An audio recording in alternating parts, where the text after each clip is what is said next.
All right. So we're with Thespis. Yes, you're with Thespis. Yeah. Chelsea, Cortana is about to do that spell. No, I am. It's not a spell. It is a ability that Kalishadars have. Yeah. It is called Psychic Whispers. It's an action for the viewers currently, because Casper sort of knows because of Dolavesh, but as an action, choose up to 3 creatures you can see and then roll 1 psychic die, energy die, which is the whole thing, for a number of hours equal to the number rolled, 8 hours. Chosen can speak telepathically with you, and you can telepathically with as long as you are within 1 mile. You and the creature don't just speak a common language to understand each other. The first time you use this power, after each long rest, you don't expend the psychic energy die. All other times that you use the power, you expend the die. I actually didn't realize that I hadn't fully read the feature. Oh. Shit. Read your feature, kids. So, sorry, I had to fix my audio, but so. I'm gonna roll that now. Yes. 5 hours. Okay. Sweet. All right. So you will have 5 hours to snoop. Should be long enough. Yeah. So. At least communicate with Thespis. We have 5 hours. After that, we're kind of just living on our own. All right. Well, it shouldn't take you in-game 5 hours. I would hope not. I'm also curious if Thespis could distract Gideon for 5 hours. Meredith could. Yeah, Meredith could. Meredith could. So as long as Thespis can get Gideon and Meredith to go off somewhere, y'all are golden. Chelsea's dying again. So, you all are now in sync. You are connected like walkie-talkies. Now, it is time for you all to begin. So, with that, Thespis is like, all right, guys. First of all, Chelsea, you good? Okay. All right. So, as long as Chelsea's not dying. Don't mind me. This happens. It's getting to springtime. I'm suffering. It's fine. Allergies. Gotcha. Yeah. Yep.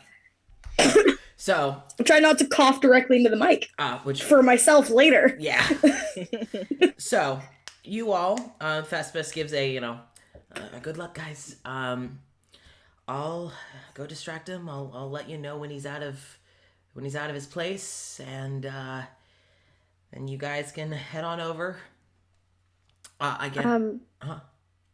Do you think it would be a good idea for me to try to dispel whatever magic's on the couch? If you can, that'd be great. I can try. Okay, I'd appreciate that. If it's an enchantment, it might not do anything, but maybe. Yeah, I fear it might be an enchantment. So, but just snoop around to see what you can find. If you feel you can break it and you try, that'd be great.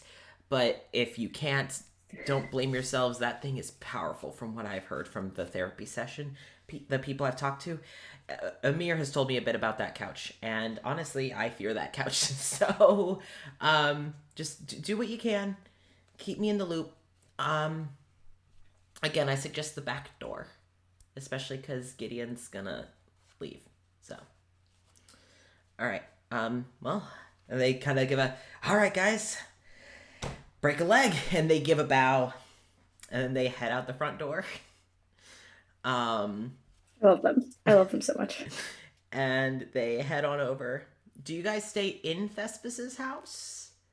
Or do you guys, go outside to, watch? Do you guys watch from the window? I feel like we walked in, and then I feel like we should also probably leave. Yeah. It looks a little weird. Yeah. It looks a little sus. Yeah.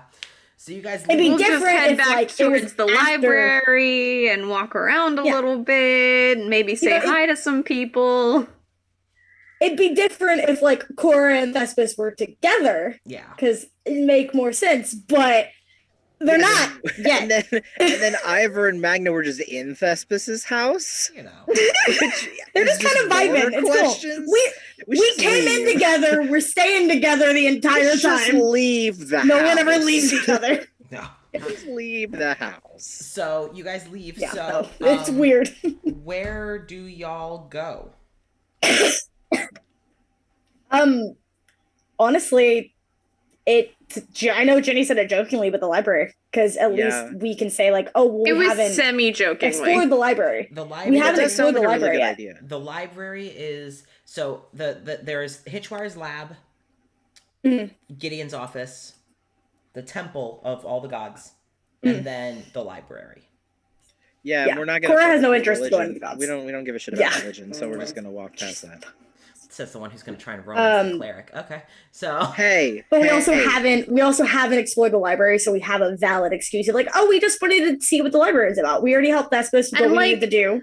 Like, maybe there's a back door in the library that can bring us around the back, because it takes a really long time to look through all those aisles of books, and if you walk into the library with someone, it's really easy to lose them in there. yeah. Sure. Mhm.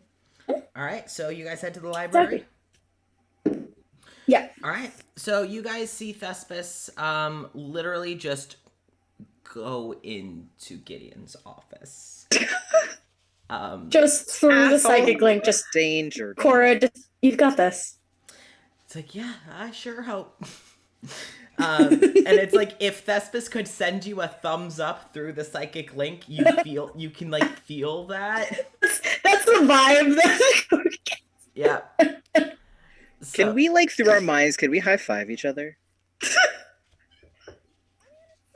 So maybe You can like You could probably, like, think about high-fiving each other, I and maybe it would think- come across Can that way. is telepathic. Can I think about high fiving Thespis?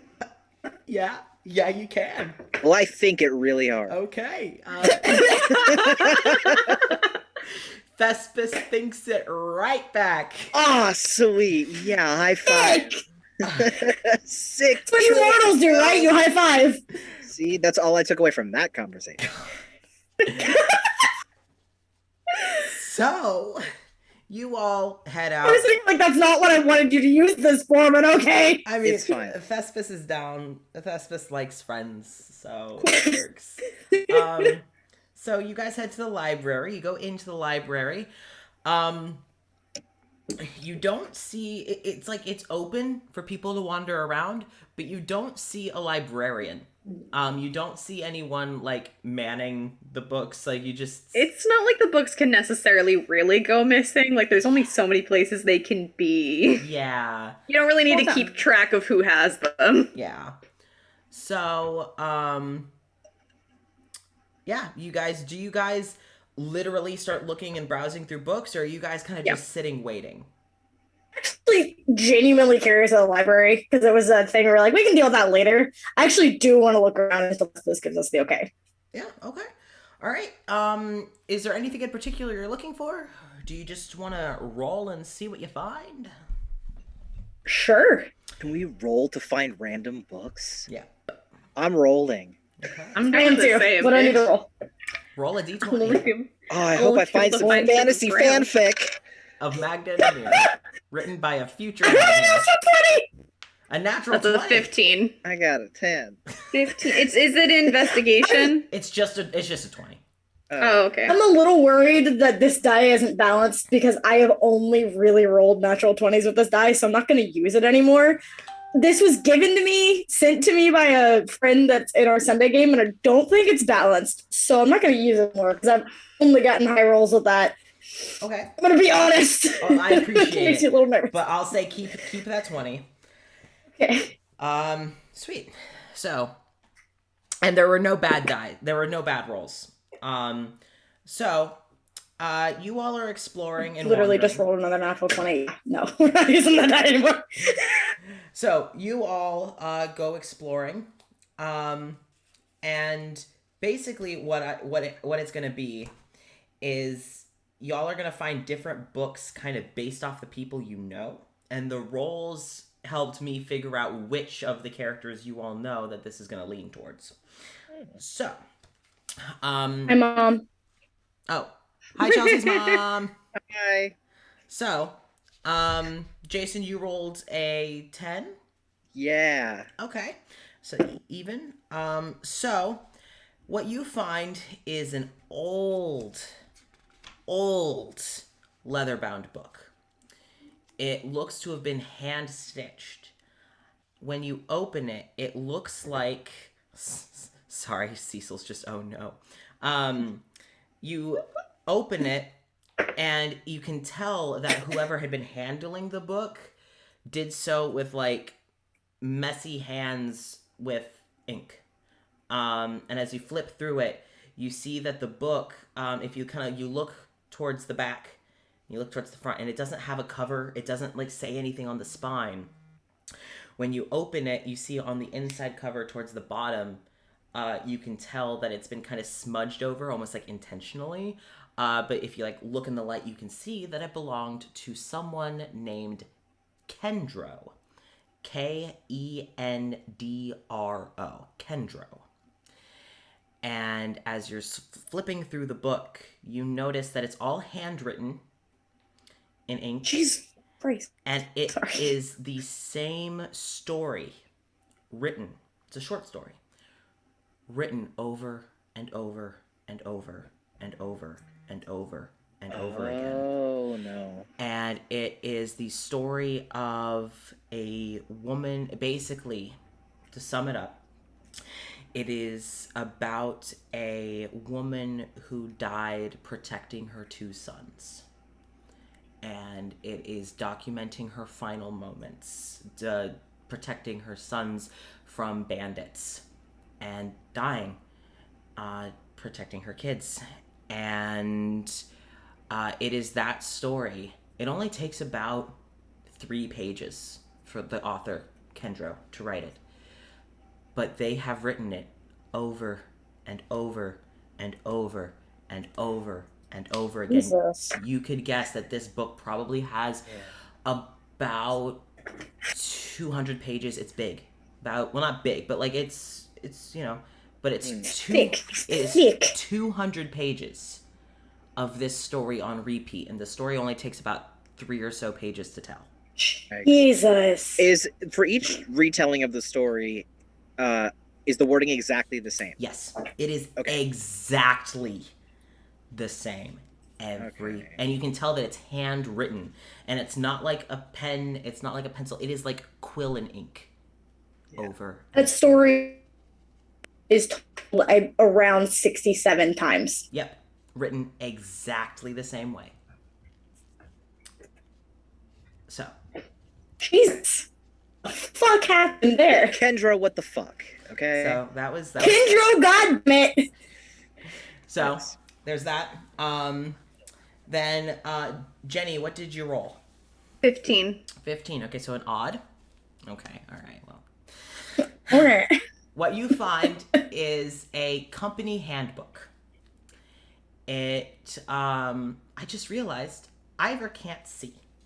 Mm-mm. You find a book. Worst case, one of us can help you. I was about to say, do you take it to someone else and go, hey, what's this? Hey, what the fuck is this book about? I'm saying, when you hold the book, it feels much... Is it spiral ringed? No, it feels smooth and like kind of like... Bendy? Yeah, it feels very bendy. It's very smooth, kind of like the covers have been laminated. The paper on the inside doesn't feel... Which is weird to her. Yeah. The paper feels weird because it feels too smooth. You can't feel anything on it. Like, it feels like a blank book with a texture you do not recognize. And probably don't like. So, that's what you find. If you want, you can have someone else look over it and, like, explain to you what it is. Oh yeah, she'd take it to the other two and just what is this? Is this a book? Yep. I think Cora would probably be a little more familiar with like the material and everything. Like what it is. What it is a company handbook of welcome to your new job. And you go through and it's very brightly colored, it's very cheery, it has like little drawings on it.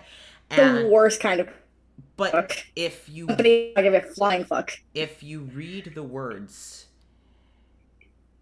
it's kind of a concerning job. It's very much moving into our approved living quarters. You will eat your meals at the approved times that we shall cater to your physical needs. And you can tell that this is a job that knows way too much about its employees. Wow, I love aperture science. Do you flip all the way through the book? Yes. At the very back, you see there is a contract that has been signed by a W.T. Dwyer, by two separate W.T. I was about to say. I knew exactly. As soon as you said it was brightly colored, I was like, fuck, it's the Dwyers. I know exactly what that shit is. Yep, it's their contracts for the job they had before they came here. Cora would share that information. Yep. So it was their company handbooks and the contracts that they signed with their previous job. That also makes mention of mandatory therapy sessions. Must get all medications or dietary changes approved by your designated psychiatrist, like shit like that. Jesus. Yeah. So there's that. Cora. Fun. What you find? Yeah. With your natural 20. 20. You find what looks to be a storybook. Almost, it's like the vibe of, like, you know, when you buy a kid your first Bible, and it's like pictures and text, except as you're flipping through, all of the pictures, all of the people are silhouettes. But it's talking about this pantheon of gods. And as you're flipping through this pantheon of gods, you see, as you're flipping, you see one that looks to be very strong and holding a sword and a shield. And you can tell by the posture and by the hair that it's that person that you saw kill Thespis. And I got it immediately. You flip a few more pages and you see a silhouette and the page is much more colorful than the other one. It's the font is much more artistic, and you see it is the god of the performing arts, and you see Thespis' silhouette posing on this page for the god of the performing arts of this long lost civilization. Motherfucker. Damn. Cora 100% is going to read everything in that book. So, wild. Basically, you see pages about the other muses of the arts. Yep. Thespis' siblings. Yep. There's the muse of the written word. There's the muse of the visual arts, like paintings and sculptures and drawings. There is the muse of music and that sort of thing.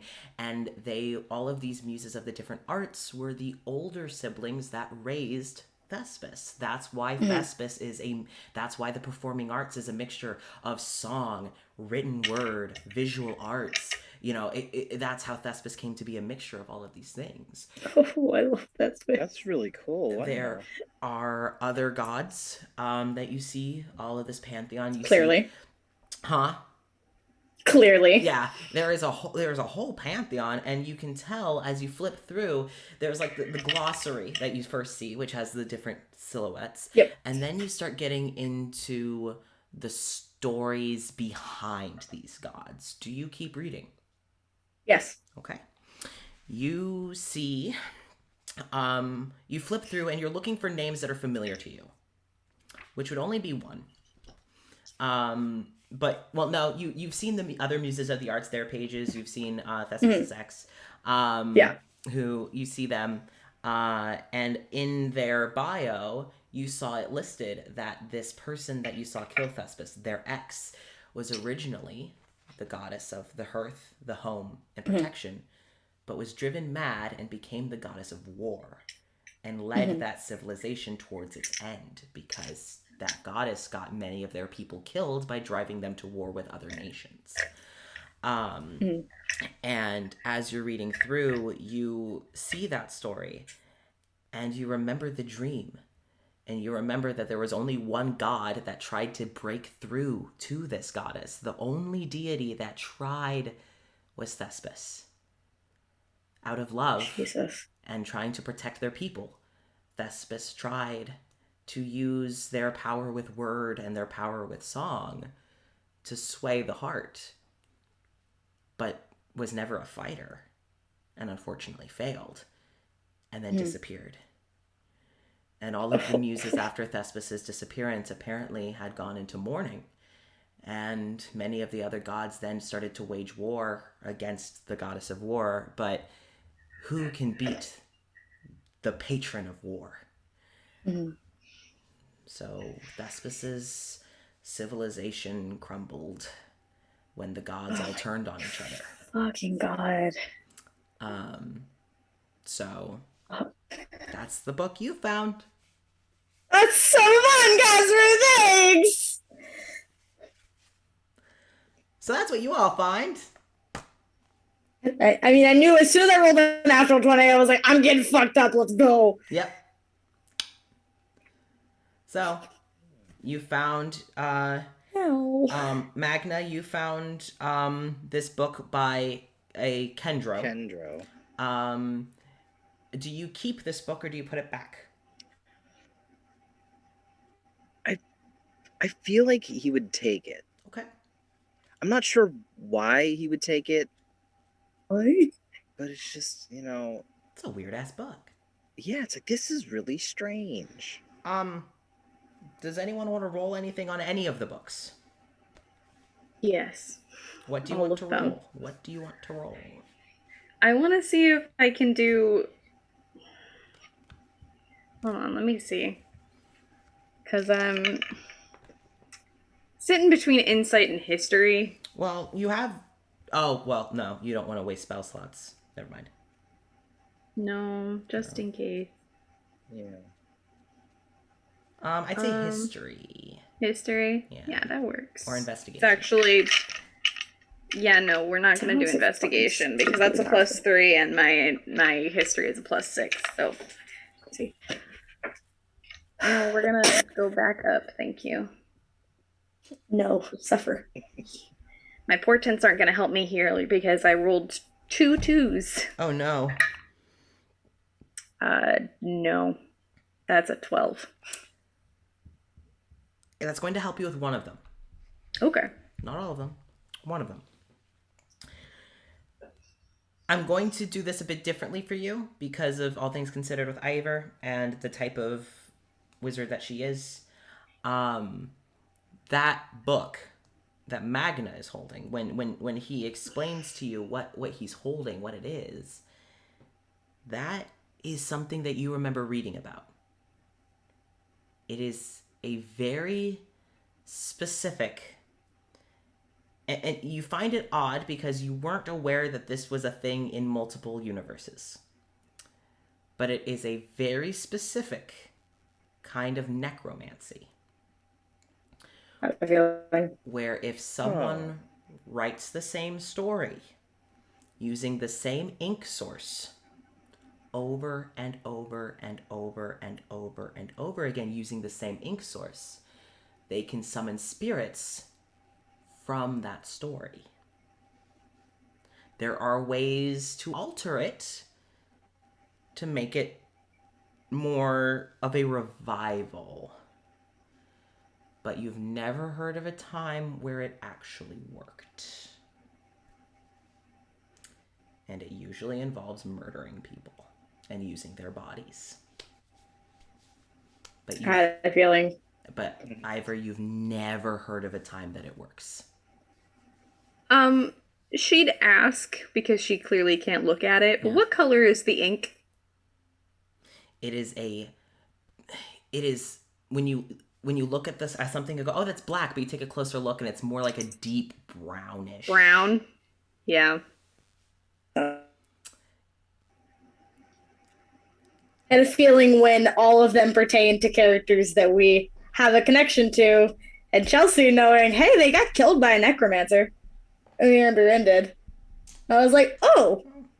They're not the only characters with necromancy ties, so. No, I understand that. Yeah. Yeah. But yeah. No, that's a good guess. that led to this point. Yeah.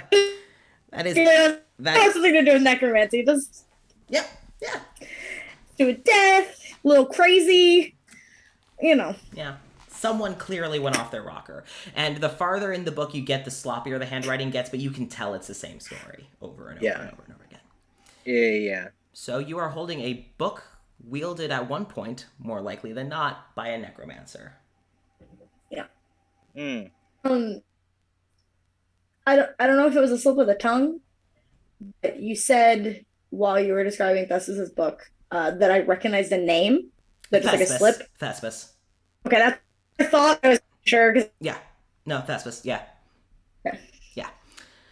So, do you all keep your books? Eerily similar to what happened in Cora's world, and she's not excited about it. Oh, shit. Not necessarily with the gods, but kind of like with the. Yep. Oh, your audio is cutting out bad. A lot is happening right now. Ivor's gonna Throw put myself her in book fun. back because that's none of her business. Okay. So you put the handbook from the Dwyers back. Yeah, that's not any of her business. It's a matter of like, oh, this company was shitty. That's all I need to know. Yep. Especially with seeing the contracts and everything and then seeing them sign, she's like, oh, that's not my business. That's not something This is that not my I should business. be snooping in, so... All right. Do either of you... So, Cora, you keep your book? No, No? she wouldn't keep it. Okay, you put it back? No, she wouldn't. Magna, does he still keep the book after knowing what it is? I think he'd probably put it somewhere where, like, he would know where he put it. Okay. Same In with case he Cora. wanted to, in with case her he wanted book. to come back and look at it again. Okay. Just like in a spot that he's like, yep, this is the spot I'm putting this. And if I want to come back Or and does look the at same thing. All right. About the time you guys put the books back, you get a ping in your head. It's like, hey, so I've convinced Gideon to come with me. We're heading towards the tavern. We'll be away from that office in a moment.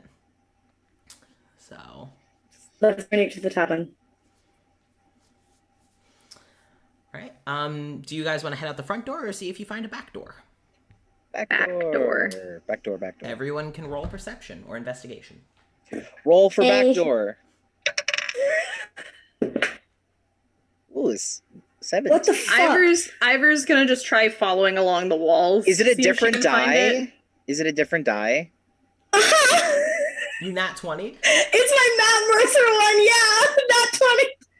Stop I that. got like 3 nat 20s in my game yesterday, so I'm surprised I'm not getting fucked. So that would be, yeah, just a natural 20, because I don't have anything perception. So What is wrong with you? What is happening? I usually roll like shit. Test this. I roll so bad. Oh, your audio keeps cutting out. I'm so sorry. Oh no, the I'm gonna throw audio. myself into the sun. I'm gonna throw myself into the sun. Oh no. Well, now it's back. I'm gonna throw myself into the sun. I'm done. Quit. Oh, No. trust me, I want to throw myself into the sun too, but he's on the other side of the town currently. We got to do this first. We gotta take this first. No, I was gonna say Ginny can attest to me rolling like shit because I All the normally time. do. I don't know what's happening here. I don't know. I'm not mad about it, but I don't know what's happening. That's fair. So Sorry, that was the best joke I've ever come up with, and I'm patting myself mentally on You the should. back. You should. That was You good. should be. You should physically pat yourself Yes, on you the should back. Do physically it. pat yourself Way on to the go. back. Jeez. Oh my Way to god. go. your hat is wrong. There's many thoughts. There are many thoughts, and they're all thirsting over a particular cleric. That's what. Well, what can I say? All the wrinkles, all for a mirror. Oh, yeah. Every wrinkle is for a mirror. Okay. All for Every it. wrinkle spells a mirror. Oh, got a mirror on the mind. Anyway, so Living rent free. you. And then Richard's just back there, just having a great time dancing. So you find a back door. Twerking. You find Hey, it. back door! Yeah. We found it! And with a natural 20. You find Yeah, the back back door, and I'll say with a natural 20. Funny right now when it's important. I'm gonna roll like shit. I'm gonna roll like shit later when it's important. I'm calling it now. I want everyone. Well, are you gonna try and be stealthy, going from behind the library to behind the I temple? would Yeah. like to be. Roll stealth. Excited for that +1. Magna's not good at correct. I'm remembering this correctly. Well, here's the thing. I do have hidden step, Okay. Yeah, you're a monk. but do I want to use it? All right, you're a monk. You're a monk, dude. We haven't done anything about it. I know. That's why I'm sitting here like I really can't do anything other than punch things and lift beds. And you're That's gonna literally lift a my- bed if you get And there. that's Yeah, you're my gonna lift resume. beds That's so my good. resume. Punching things and lifting beds. So, man, I'm such a personality at parties. I'm probably just gonna try to be sneaky. Okay. Everyone roll stealth. All right. Oh God, I dropped Oh, it. that's not bad, Ivory. 16. 25. 25. Oh, rogue. I have a +8. I have a +8 to stealth, and I rolled a Jason. 17. Wait, I hold rolled a on. 17. I'm mathing. Give me a second. Hold on. 9. Last time on Legend of Magna. It was a 10. Okay.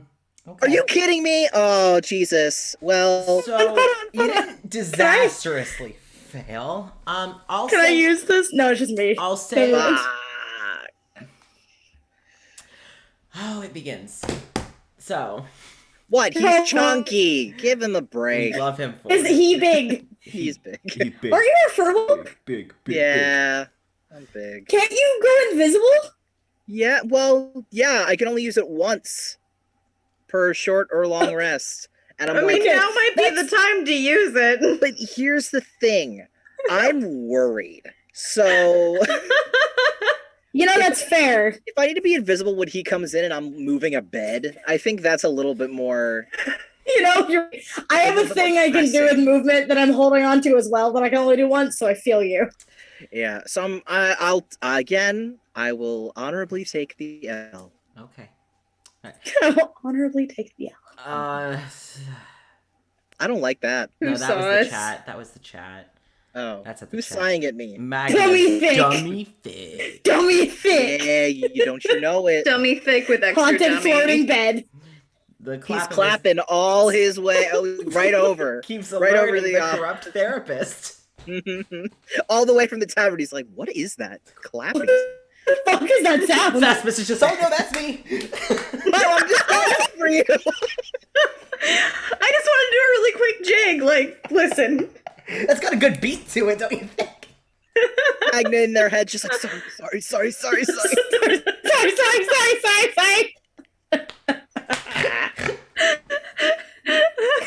I'm trying to be stealthy, but the clap of my ass cheeks keeps alerting Gideon. Why is it always asses? It's always something about asses. Welcome to. Nexilis.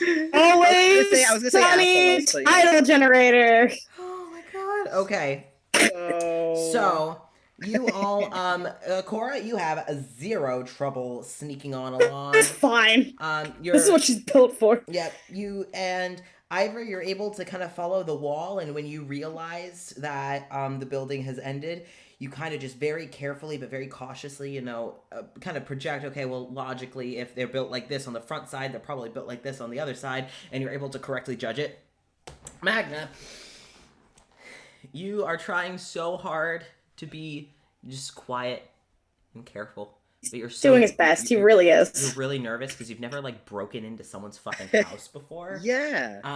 And That's fair. And as you're going, you're like, oh no, would Amir be disappointed in me? Oh no, Oh no. I don't think I can do this, guys. Oh no. But you're like, no, I have to because we're gonna help people, and I that can't, but I have to. and that is a good thing. But you're kind of not quite. You hesitate. But as far as you know, no one sees you. Oh. As far as you know, So you Who keep the going. fuck? it was a 10. Who is on the rooftops? Creeping on the from the roof. Gideon. Gideon Plot is twist. perching on the rooftops. Gideon's just like, that's my house. I Oh, I smell deceit. How close are we to Gideon's office? I'd say, okay, everyone roll again because there's only 2 buildings. So this next roll will get you from the temple to the Rolling stealth again. Yay, Ivor! Oh, it's just a +1, so 17. Okay. 18. Okay. 21. Kind of made up for it. Okay. Yeah, right. All y'all. You all definitely do. So you all are now behind Gideon's office, and you do see a back door. I would like to cast detect magic, please. All right. And how does that work again?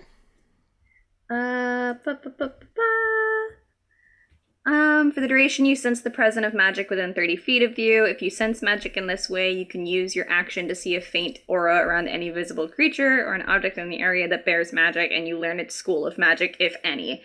The spell can penetrate most barriers, but it is blocked by 1 foot of stone, 1 inch of common metal, a thin sheet of lead, or 3 feet of wood or dirt. Okay. So, you feel some faint magic on... And it lasts for 10 minutes. Okay. All right. So, first time you feel some faint magic pull on the... what you assume to be the lock. It doesn't feel too strong, but there's something. What school of magic is it? It would be... The best thing I could put it is it would be like an enhancement. So like making something harder to break. Harder to pick. Yeah, harder to pick. But it's not like It's not a trap. No, it's not a trap. It's just an enhancement. Okay. So how confident are you in being able to pick this?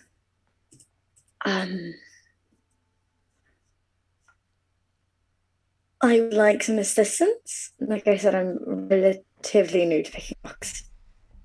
Okay. I just didn't I'll want do to my cast a best. spell if I didn't need to. Probably should. I doubt he'd make it easy to get into his office. And if the lock is really nice, it's so cool. It is a nice lock. So Oh, good job! Sick! It's fucking funny, see? it's old, but it's nice. Yeah, so she'd cast Dispel Magic. All right, and it's a weak enough enchantment. Do I have to roll anything? Do you just Cancel. God damn. Choose 1 creature, object, or magical effect within range. Any spell of 3rd level or lower on the target ends. For each spell of 4th level or higher on the target, make an ability check using your spellcasting ability. The DC equals 10 plus the spell's level. On a successful check, the spell ends. Okay. So roll. Alright. Is the spell above 3rd level? No. No? No. Okay, if it's 3rd level or lower than the spell, they just end. Okay. If it's above, then I have to start rolling. Okay. Nope. So no, actually, then you'd just be able to break on through. So you feel the magic of that kind of. And it's now just a lock. So now it is not going to be as hard for Cora to pick. It's still gonna be difficult, though. It's a nice lock. What am I rolling? Sleight of hand? Yes. Okay. And then I am. God, how the fuck? Sorry. I'm trying to remember how the proficiency with, I believe it just adds proficiency. Yeah. Okay. You would have proficiency. And my proficiency modifier as well. Mhm. All right. 18? That works. Oh. Just barely, but it does. It's a very difficult to see. So I was like, yee. Yep. 17. You take in a deep breath, and you hold your breath as you're picking it, and you're not quite sure, and then you just feel it, and you see it come undone. That might be the hardest look that I've picked. I'm really proud of myself, actually. Magna's giving a very supportive. Good job! So, Nessa, please stop. Nessa. Chat. Nessa, I don't want to love look. you. I don't want to look at the chat anymore. No one is. I don't want to. No. I don't look. No one. No. No one is fisting Gideon. I'm just letting you know this now, babe. More specifically, his back door. Yeah, his back door is specific. I'm pretty sure if anyone's fisting Gideon, though, it's Meredith. You can't tell me she doesn't top. She does. Oh, she does. So I just want to remind everyone this is a mature audience only stream. In case you guys have any questions. We have 5 in-game hours. So, you all get into Gideon's place. You all know the drill. You need to move that bed. Yep. So, you are now entering through the back And it's entrance your time to shine. of his place. So, as you walk in, you see you're kind of in this hallway, and if you go down the hallway, going to the right, there's one you see like a closed door, and then if you turn to the left, you see what you knew to be Gideon's therapy office. We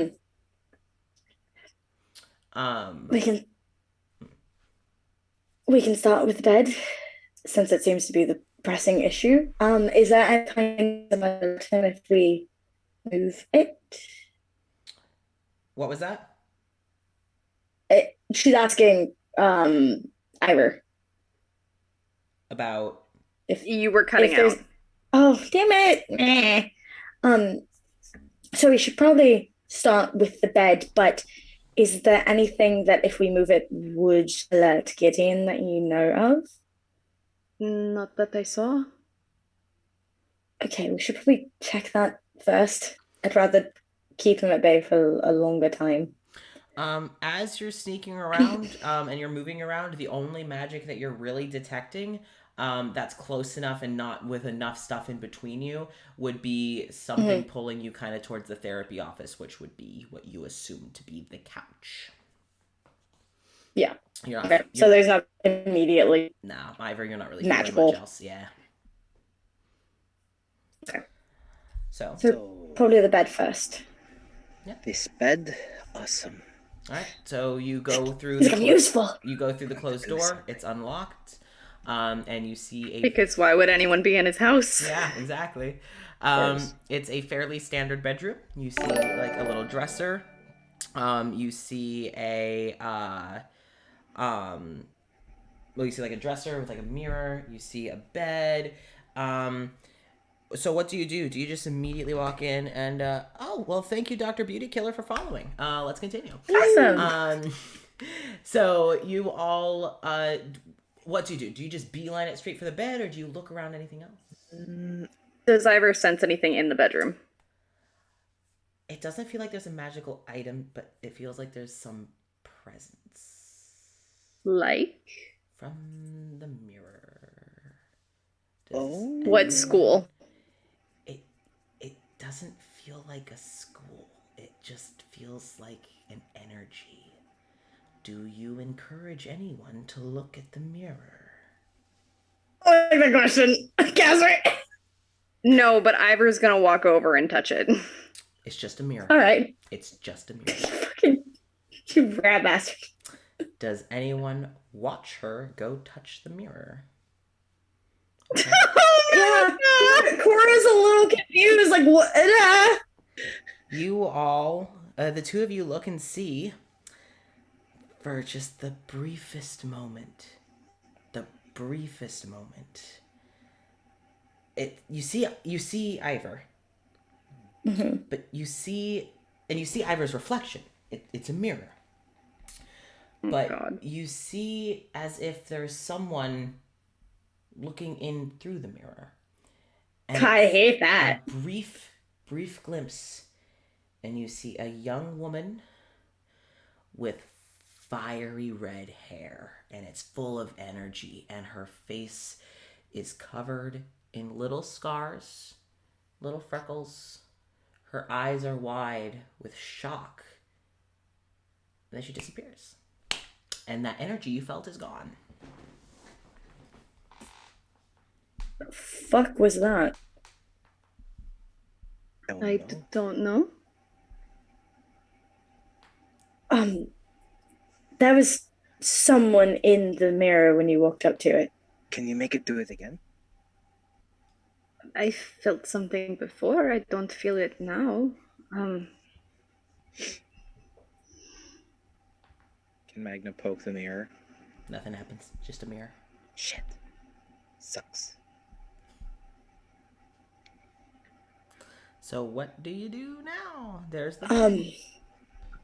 For the time being, Cora is going to grab a blanket and just cover it. Okay. 'Cause she's like, I don't know if this is a connection to him or something else. So, what did you see? A person.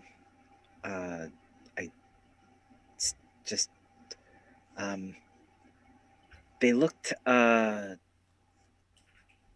very shocked and surprised.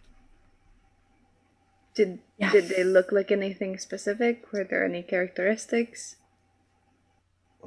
Cora described just the red hair, full of energy, the freckles, wide eyes. Hey, Thespis. Yeah, what's up? Is there anyone that disappeared by chance? And then describing. And you just hear, Carmen. Oh shit. Whoever this Carmen is in a mirror in Dr. Anderson's room, or isn't anymore. Oh, shit. Okay. Alright. Holy shit. Okay, well, guys, I need to focus on keeping Gideon over here. We'll talk about this later. We've heard this name. I literally just hit me. We've heard this name, haven't we? We learned it last session. It was one of the people that I think was eaten. Yeah. That Amir used to... And had been driven mad, wasn't it? Yep. Amir. That's exactly what I thought. Driven mad. Uh-huh. Yeah. Yep. By Gideon. Yep. Yep. And she disappeared. Yep. Yep. She was driven mad and then ended up being Hey. eaten. What? What was that? I hate that. Oh, okay. I'm worried that's what he's doing to Wallace. Yeah, trying to shove him in a mirror. With the vision that I had, the first one of Dr. Anderson, was there a mirror in his office? Nope. No. Nope. No mirror in One his person office. per mirror, huh? Well, the energy is gone now, so... Oh. Okay. It could be a connection to somewhere else, a portal. It's true. Are there any? You said there was a bedside table kind of thing. There's a bedside table, and it just has like a little lamp. It has like a little notebook in it. Looks like almost like a planner, and kind of under. Read it. I want to read it. Go. I want to read it.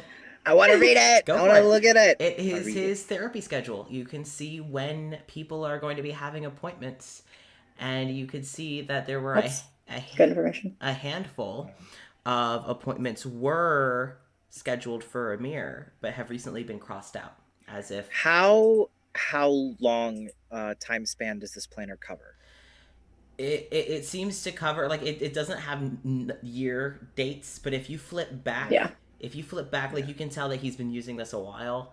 And you can also see that there are entire pages that, like, are blank, which would feel a little weird. Oh, yeah. Okay. But, like, as you're like going through, you see it's primarily Wallace and the Dwyers who see him pretty regularly. Okay. So. Hate that. Is the mirror attached to the wall? Is it leaning against the wall? It's like connected, kind of like a vanity almost to the dresser. To the dresser? Okay.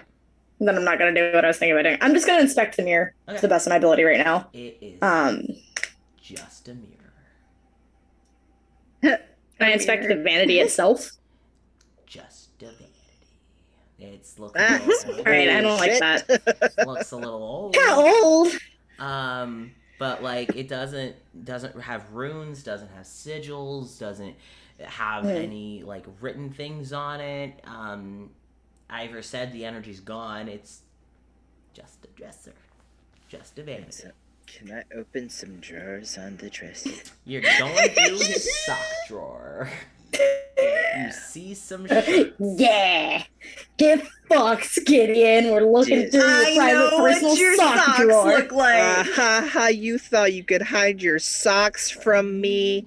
Yeah, No. nerd. Gets in an argument with Gideon. I know what your socks look like. Your socks are gross. Wait. Is he Jessica Day like Nick Miller energy? Is he a folder, a buncher, Or is or he does like he just a, shove them in there? does he like pair Or his does he socks roll and it? fold It's them like roll together? them. He Yeah. pairs his socks and folds them together. What a moron!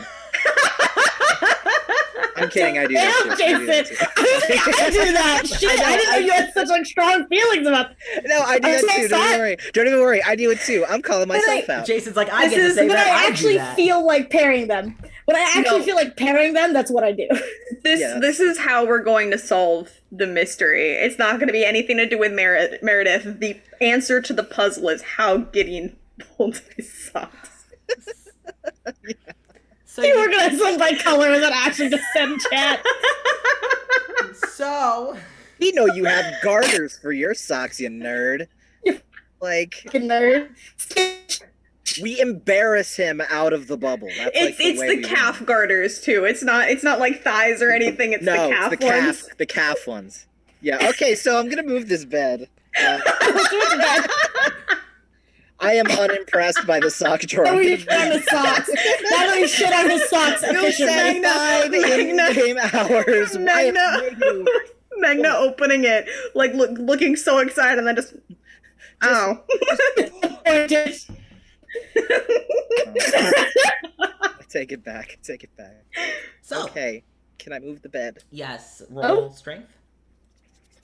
My Oh. specialty. I'm gonna fuck it up. Oh, Just kidding. 19. Oh, you move that bed like it's no problem. just kidding. Roll gets a fucking 19. Fucking shut up. Yeah. Shut up. I'm here for it. So you Flip the bed, Nessa said. Yeah. fuck this bed. No more sleep Everything for else is Gideon. pristine, and then Gideon gets upstairs Just to a his bed. bedroom, and it's just upside down and against the wall. Magna just, What I didn't get no sleep happened? because of y'all. Y'all I'm not gonna sleep because of me. Me. So you move the bed and you see on the Yes. floor you see on the floor a little trap door. Aha! Oh, I I was figured. correct. I think. Do I sense any magic? You feel a pull that there is something perhaps magical downstairs, but not anything on the door.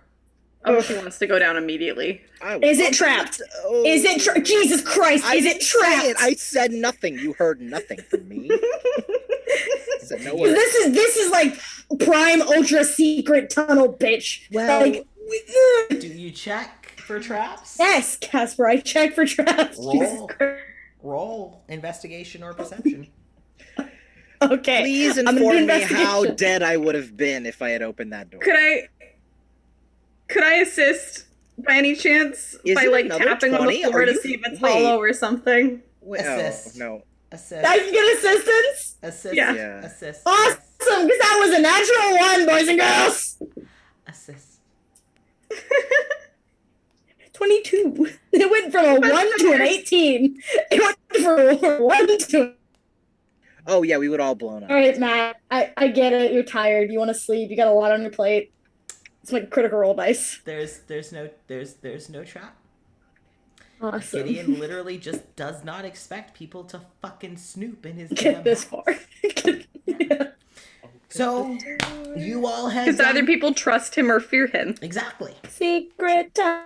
Oh, secret tunnel. So you all head down. Yes. I might be a little big.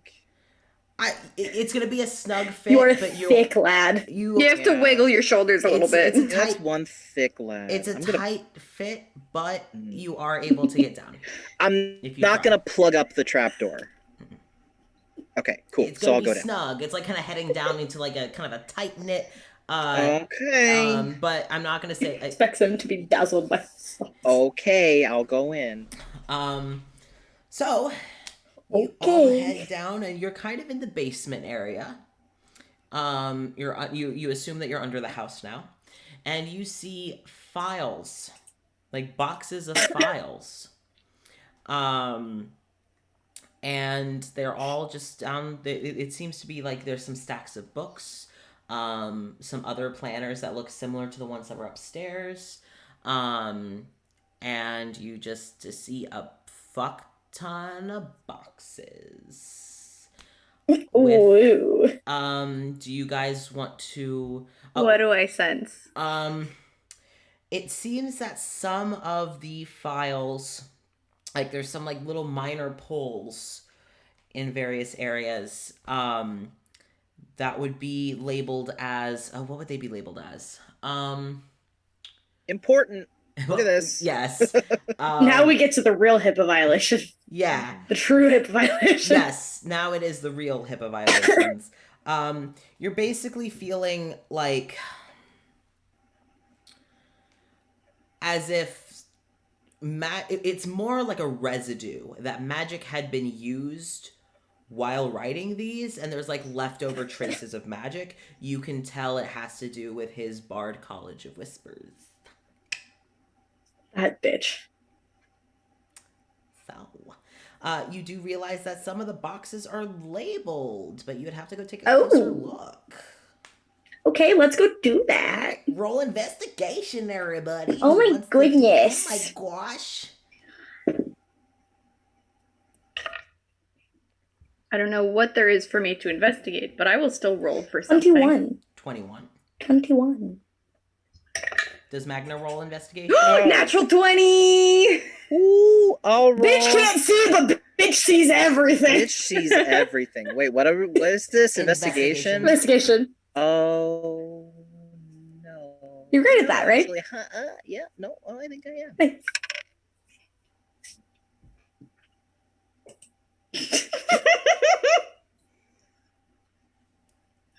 What'd you roll there, Jason?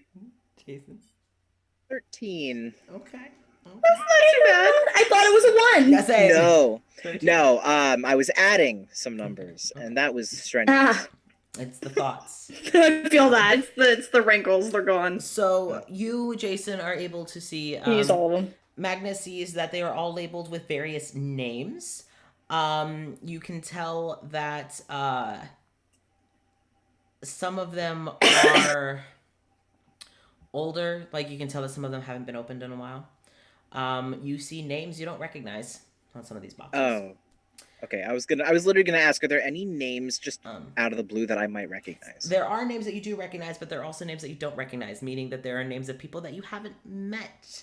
That are somehow still here. But there are also names of people that you do know, like Wallace, and Walter, and Winter, and Hitchwire, and Amir. With Cora, we're going to go to you next because you're over 20 wasn't a natural. You are able to find Carmen's. That's what I wanted. I was gonna ask. You just saw upstairs through the mirror. Diving into it. Okay. All right, you're diving in. There's no question about that. All right. It is quite a full box. But real quick, I'm going to also tell Ivor what she sees, and then we're going to go. Ivor, what you sense is that some of these things are the energy that was used was very potent. Especially in the direction of the box where Cora is standing, aka Carmen's box. There was a lot of magic used in those sessions, but you can tell that the magic that's lingering, you can tell that there isn't a lot that was used in Hitchwire's. If you remember correctly, Hitchwire went maybe once to Gideon's. Yeah. That was it. You can feel quite a strong presence in Amir's, and you know that it took them a long time for him to get talked out of going. Mm-hmm. You feel a very, very, very strong amount of magic residue coming from especially Wallace, Walter, and Winter's boxes. And it seems fresher than the residue left kind of remaining on a few of the other patients. But you can feel it feels almost sickening to be around because you know that this is coming from the fact that these people were all manipulated. And you remember that Carmen was the name of a person who Gideon drove mad. So you have some assumptions to make. Yeah. So Do I by any chance have any sort of feeling that if I did anything with these files, anything would happen? they're just boxes. I will say.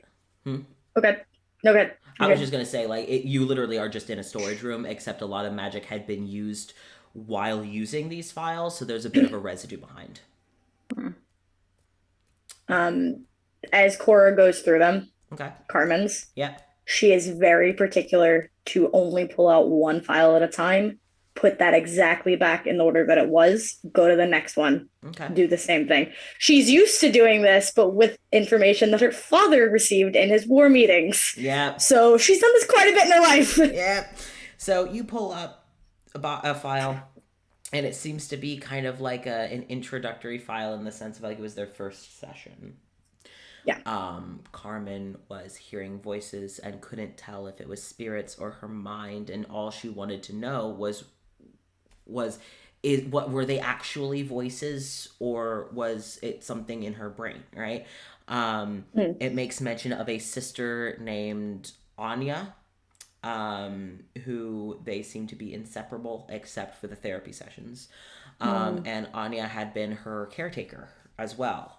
They were close in age, but Anya didn't have delusions, didn't have these psychotic symptoms, so but they had a very good relationship. And even though Carmen dealt with these symptoms at the very, very beginning, you could tell that she had developed some decent coping mechanisms, using Anya as a reality check of, do you hear that? And Anya wouldn't, so Carmen would be able to calm down. As you go through the files, you can tell that that Carmen's health was deteriorating. Yeah. And Gideon made mention of Anya being very upset about it, and Anya did not trust him. But Carmen believed that she had to trust him because he was her only help. There is mention of Amir being basically her physician, especially because the two of them for a while were on the guard. Because they were fighters. They were summoners, but instead of summoning spirits, they summoned weapons. And they were like magical weapons that they could use.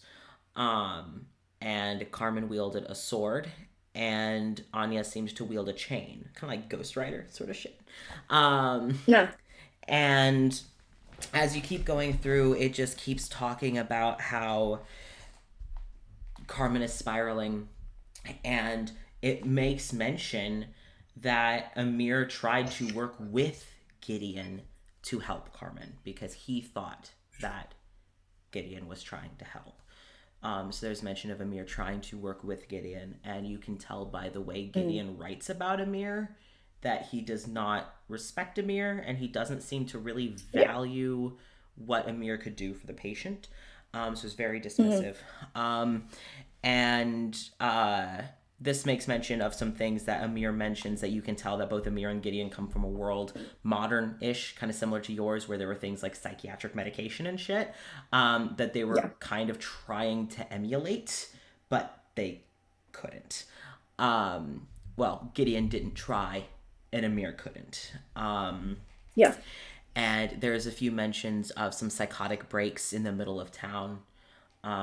That Amir would swoop in and at least get her to a safe place, usually the bakery, which was formerly a doctor's office.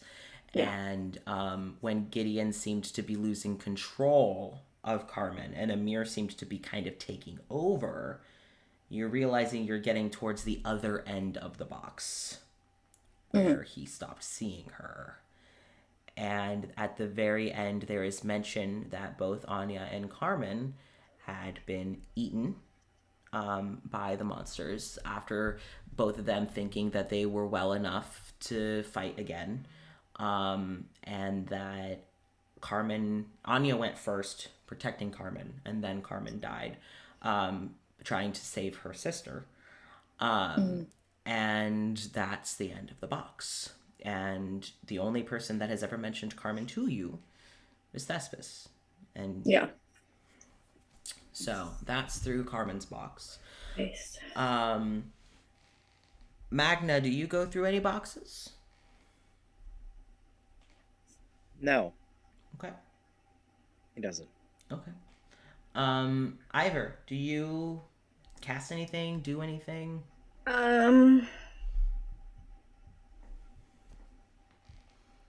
You're able to tell again through that natural 20 that a lot of the people in these boxes, you can't tell who's who, but there's a lot of people who have likely had magic done on them by not just Meredith, but definitely a lot by Gideon. Mm-hmm. You guys are so much more respectful than previous players.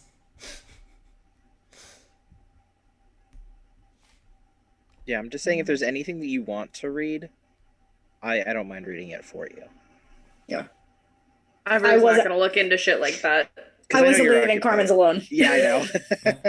I wasn't leaving Carmen's alone. The second that Casper told us it was Carmen, it was like, I'm reading that shit. Yep. That is very different than an active person in the town. Yep. Yeah. Again, you do see other names that you haven't heard. You see names that you don't recognize. But Carmen's seemed to have the strongest magical pull of those ones. She will look through end of Wallace's file closer to like where our timeline, like clearly it's following the chronological order from the way that she through Carmen's. He's going to go closer to the end just to see what recent sessions were like, because we know that he is trying to push Wallace against people. Okay. He's trying to twist shit. So Cora is interested. Same thing though, is so careful. Right. One of her, like, she always has a finger in, like, her pinky in the spot from puts it back, goes to the next one, repeats that. Okay. Keeps everything in order. Okay. So you go through and you get towards the end as you're sorting through Wallace's. And towards the end, you see mention of, as you're kind of skimming through, you see mention of the file talking about, Gideon was kind of just getting Wallace's general opinion of people in town. How is your relationship with so-and-so going? How about so-and-so? And you see that Wallace has a fairly pleasant relationship with most of the people in town. There seems to be an intense codependence on Meredith. And he very much sees her like a maternal figure. And also a heavy lean on Larkin. But Gideon doesn't seem to write much about Larkin. It's kind of more of a, and this guy. And there is mention of you guys, so you can tell that this is from a very recent session. That he seems to have a very pleasant view on you guys and hope for new friends.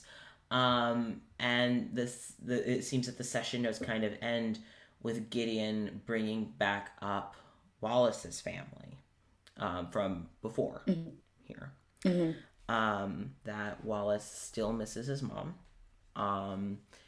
and misses his dad and isn't quite sure how to feel about his brother, Kendro.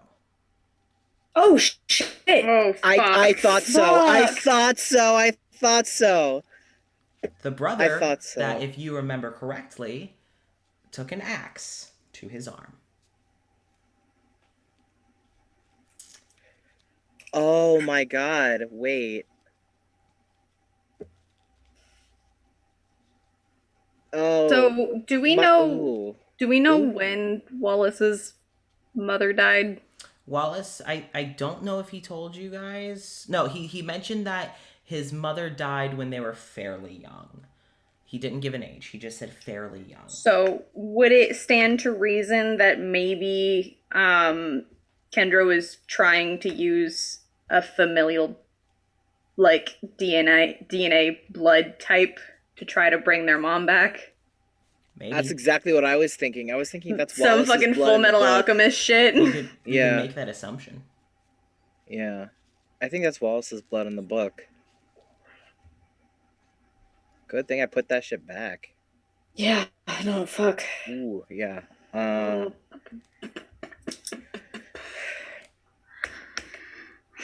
So that's what you find in Wallace's.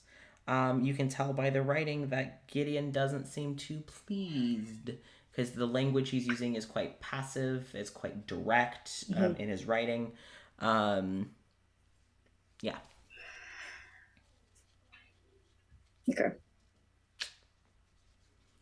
About how much time has passed, did you say? I'd say about hour and a half, 2 hours. Makes sense. Cora's a fast reader. It makes sense. Yeah.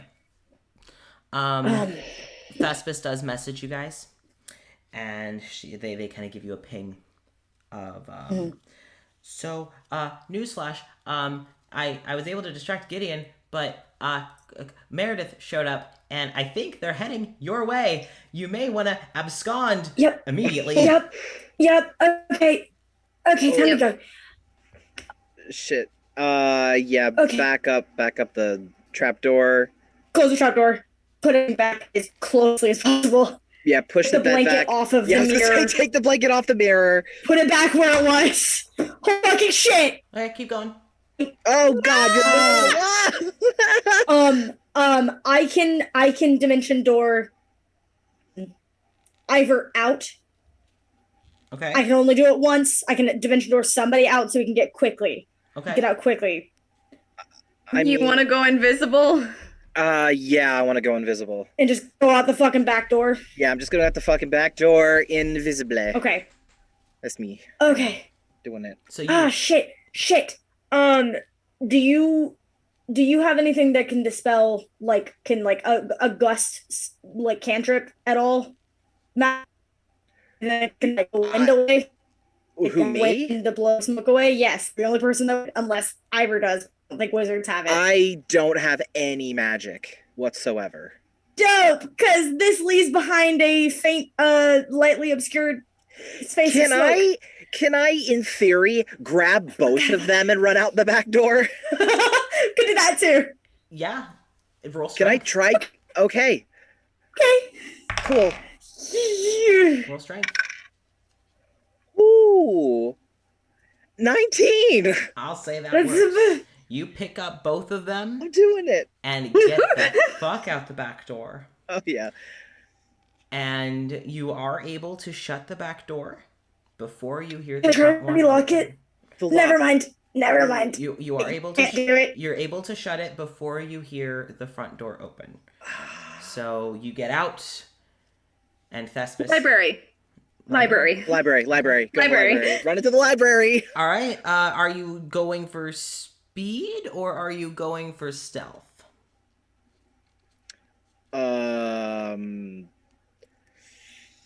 Oh God, this is. I really can bad. stealth. I can stealth. but I'm fine. I'm still holding you as we're running out of the door. So we're just Yeah. en route to the library. I'm gonna say, What would Magna do?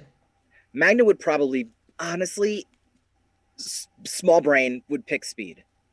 Okay. All right. Speed. That's fair. No, that's fair. Okay. Would probably pick speed. Give me 1 second. Also, did you guys uncover the mirror? Mm-hmm. Okay. I said it. I took Yeah. the blanket off of the Okay. mirror and put it Alright, back. good. Because I was like, shit, fuck. Need to do that. No. You are able to get back to the library without being seen. Woo! Yay! Thespis, we're fine. Don't think anyone saw us. That's just. Oh, thank God. I tried. I thought they would go the other direction, and then they started towards yours. So, but find anything good? Or Mhm. I'm a lot. okay. All All right. I Can I think about the image of Carmen in the mirror? yeah, yeah. And it goes dead quiet for a second. You just hear just, oh, Carmen. Yeah, that's Carmen. I I don't understand. Was the mirror enchanted? No. No. Entirely no. Okay. I only felt any sort of magic until she disappeared. Let's regroup and talk. Okay. I think that might be the best option. All right. I'm at Where's the closest place? well, I'm near. Safe place. Safest and closest. You guys could come by my place, or I'm near the tavern. We could hang out in your guys' room or something. Oh, that's Okay. smart, yeah. I'll head to the tavern. I'll meet you guys there. So you guys get into the tavern. You guys head over, and you don't see Gideon or Meredith. I'm assuming you guys went through the library. Yes. Okay. Yes, not the back door. Right, We so- went through to the front. Yeah. We were going in, we're seeing coming out. Okay. Mhm. So you don't see Meredith or Gideon. Ivor would have grabbed a book just in case. Okay, just a random book. Smart. Okay. Just grab something. Great. What kind of book did That's you a problem grab? for I'm us just later. Curious. Roll. I want to know what book you have. Yeah, I refuse to Fantasy ever pick one. fanfic. We're rolling them always. 9. Fantasy fanfic. It's just it seems to be like a think it's gonna be children's that, book. Jason. Not children's book, but like a teen What are you doing? romance. I just had my, Young adult. my hand Yeah. on me. Young adult. Are you okay, Chelsea? Yeah, I just had my hand on my desk. It's fine. She's never okay. Particle wood fucking IKEA desk. Ow. So you grab just some like young adult book. It might be there for like Lily or something. You don't know. She's 13, you know. So yeah, you just I feel like Lily doesn't read unless she's made to. yeah. She prefers things that can get her up and moving. So you guys head to the tavern. When you get to the tavern, you notice that there's like a few people there. You guys do see Wallace is still there. He's still working. He's probably been working all day. He's still, getting people their food. And he's like, you see that he still has the sling, but like Amir is actually at the counter, like talking with Wallace. And they seem to be like, while Wallace is kind of like wiping things down, he seems to be in quite a conversation with Amir, and you can tell that Amir is using like that voice of his, which only Magna would really have heard, the calming, like kind of trying to just kind of walk someone through something, and but you can tell by his body language that it's like a very one-on-one conversation. Yeah. You see like Hitchwire and Mikhail for the first time in days. You see because Hitchwire and Mikhail are like seated in one of the farthest corner tables they could go at, and like Hitchwire is sitting, and Cora, you see Uspi, the little mechanical pet of his, kind of curled up on the table, like sleeping, maybe powered down, Maybe. It's like a robot that yeah. doesn't really sleep. And like Mikhail is eating, but Hitchwire is not. And they seem to just be hanging out. You can tell that like the second you all walk in, that both Hitchwire and Mikhail have the immediate response of new person. No, just them. Okay. Those assholes. They're, like keeping an eye on you. They don't like us. They don't seem too worried. But it was just like an immediate response of new person in room. Okay. And yeah, but you still don't see Dimitri. He's apparently taking the day off. Well, good for him. You do see Thespis is seated at the bar as well, but like while Amir and Wallace are by the wall, Thespis is more by the edge that leads to the hallway that would lead up to your guys' room. Excuse me. And Yeah. Thespis turns around and sees you guys. It's like, okay, hey guys, we wanted to hang out upstairs for a bit. Yeah. Cool. Yeah, I brought my, and like you see them pull out like almost just nearly out of their ass, just like a flute. So I told you guys that I would show you guys how to use it. And hold Oh yeah, that deception works. They're just like, I showed you guys. I know. Mwah. Yeah. So Yeah. here, let's head upstairs. And they kind of just hop off the seat and they kind of start up the stairs and they get I to the want top of this They bed. head to the top of the stairs and go. I just realized I don't know which room is your guys'. One of you should take the lead. Third one from the right. Thank you. And they head down the hallway. I love this. So you guys, Thespis holds the door open for you guys to enter your own room. And enters in behind you guys and shuts the door. And Thespis just, the flute, really? That's what I had to... And you see them shake it away and it was an illusion. Okay, all right. Nice. Just I was wondering. I was like, That wasn't what I meant to summon, but okay, cool, it works. So, what did you guys find? files mostly. Okay, as expected, files on what, or should I say, who? Everyone, including Carmen. Everyone, or Everyone that was seeing Dr. Anderson at any point in time. oh. So, a lot more people than we think. There's been a lot of people who have died. There used to be a bunch more people here. There were a bunch more names that we didn't recognize. I have I reason to... thought. Mhm. Sorry, no, go ahead. I'm puzzling stuff No, out. I have reason to believe that there used to be more people before us, like before me, and I've been here one of the longest of all these people, and I think this bubble has been here for hundreds, if not thousands of years, and if that's the case, then, but I mean, Gideon's only been here, unless there was someone before Gideon doing this. Then, my massive question, I guess, is I thought you'd had trinkets and things of commons, right? Yeah, and most of the people who And died. they disappeared, Yeah, right? yeah. I Then tried to keep how them. does he have files? I don't know. I mean, the bubble rewrote Amir's office. Unless Gideon is that in on it? I mean, everything that we've seen, typically Meredith and him work in tandem, so it isn't shocking. I also have a weird question that might not mean anything. But so with the people that ended up disappearing, especially those that really weren't doing well, did they start layering up more than usual? Layering up like clothes? Like clothing wise? No, not that I noticed. I didn't notice. Because Wallace has something black here, and from... Do you think Gideon's doing that? Or Meredith? I have a weird feeling that maybe these monsters used to be people. Oh, I hope not. I mean, Wallace has covered his neck since he got here. I have never seen him without that handkerchief around his neck.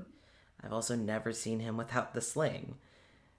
He refuses to get it healed, though I know Amir is trying to talk him into that. It's not him. It's not. He's not the one refusing it. I mean, physically, yes, but there's something blocking it. I was trying to convince him to see Amir, but it seemed like he wanted to, but something was stopping him. I believe it. More than likely it was Gideon. Or Meredith and Gideon, or Meredith alone. Considering Wallace doesn't that really have any thoughts of his own.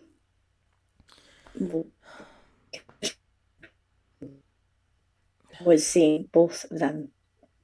I know this is hard to talk about, and I'm sorry. I'm just No. she was seeing both of them, and Gideon wasn't exactly happy about the fact that she was seeing me. He's a control freak. He needs he needs to have control over everything, and which surprises me that Meredith has gotten so wrapped around his head, because she's calling the shots. I know she is. But he has to have control over his patients. And Amir is also the kind of person who, if Amir sees someone suffering, he can't not intervene. I have seen him get very hurt helping people, and he does it with a smile on his face, and I think Gideon hates that, because that makes his patients trust him. I mean, even Mikhail trusts Amir. Mikhail trusts no one.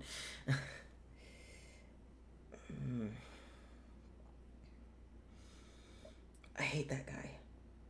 And I don't hate people, but I hate that guy. No, it's fair.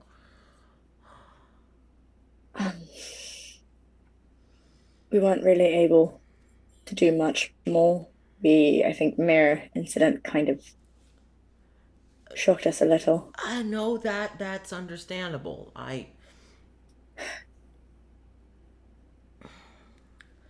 gonna do some poking around, seeing what I can find. Might also keep tabs on the mirrors, I guess. See if I see anything. Keep an eye on your mirrors, I guess. Because if it doesn't happen anywhere else, it might just be a him thing. But this town has a weird way of, I mean, you've had the dreams. This town has a weird way of people getting into each other's heads. I wonder if that includes the Forgotten.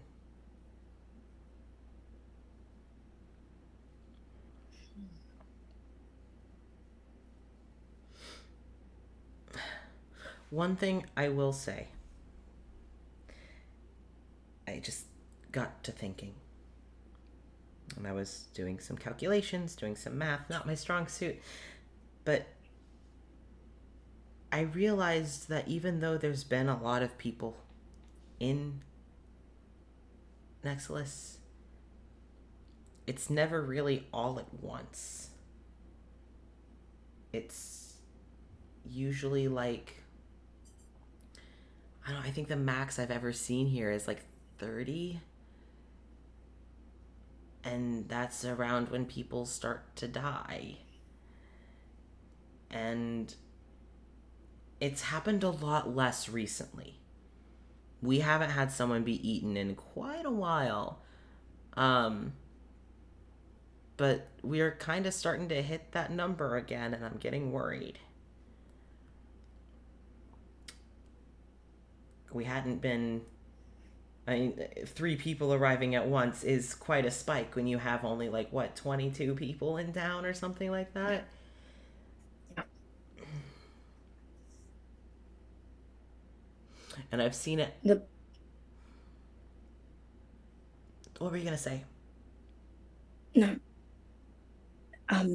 I basically the work we're in can only hold a certain amount of people at a time. Could be a way of population control, as awful as it is. But why? Power might be limited.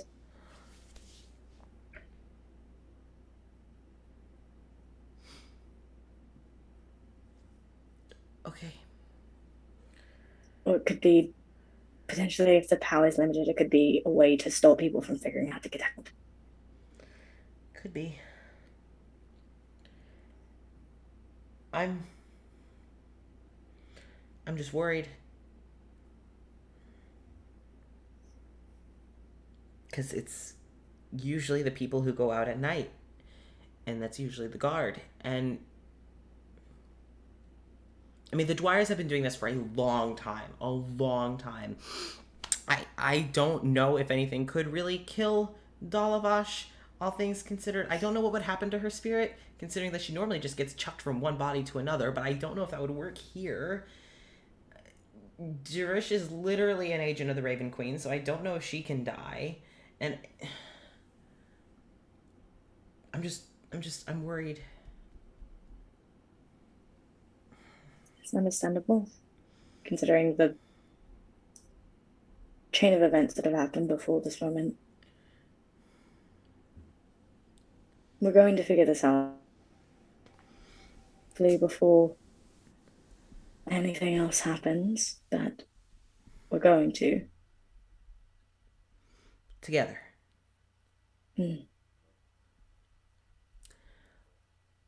Also, I've been working on a little something. Okay. I'm not as powerful as I used to be, all things considered. But I used to... I feel if I can block Meredith's powers, maybe we could find a way to sever them. There are certain people in town that she has way too tight of a hold on, and I don't know if it would work on them, but there are people that maybe her hold on them is loose enough. Okay. I have a few people in mind that I'm going to try it on. Larkin, maybe. Honestly, Amir and Birin would be really great to have on our side. And Yeah. Meredith doesn't keep really, really close tabs on them. I think she's kind of scared of Birin. Don't blame her. I would worry about Larkin. Because we don't know if she'll be aware if you're able to sever it. He doesn't go far from Wallace. You're right. As much as I like him to not be under her control, because he already doesn't like Gideon, that much is abundantly clear. I'm just worried about his proximity to Meredith. No, you're right. I'm just trying to think of who may have the lesser ties. I mean, she already knows that Malik isn't. Yeah. At least I think. I don't know. I assume. I mean, to be entirely honest, it doesn't seem like Lily really has a use for her. No, you're right. Lily's a good start. She has her hands so tightly around the Dwyers. Both of them, the twins. But I don't think she really pays much attention to Lily. And maybe Lily can help. Lily... It's not to sever it. I've talked with Lily. Lily remembers everything that her dad and aunt went through before with their previous job. We found a book. A book? Yes. About the Dwyers? About the job. Their job. Oh. Not about the Dwyers. Sorry. I was really confused. Okay, about their job. Yeah, it sucked. Did you guys fully read it or skim it? Wasn't our business. Pretty much saw the contracts on the back, and I didn't, want to really know anymore. We know what the company expected. I'm telling you guys this only because I think it's pertinent to share. I don't know what you all know about mind control and things of the like. But when someone is a long-term victim, it makes them very susceptible of falling for it again. And it makes them harder to break free from it. Their brains get used to it. The Dwyers were mind controlled through science and psychology. And they've told me this. It never stuck. So they had to be, I think the term they used was re-educated over and over and over again for years.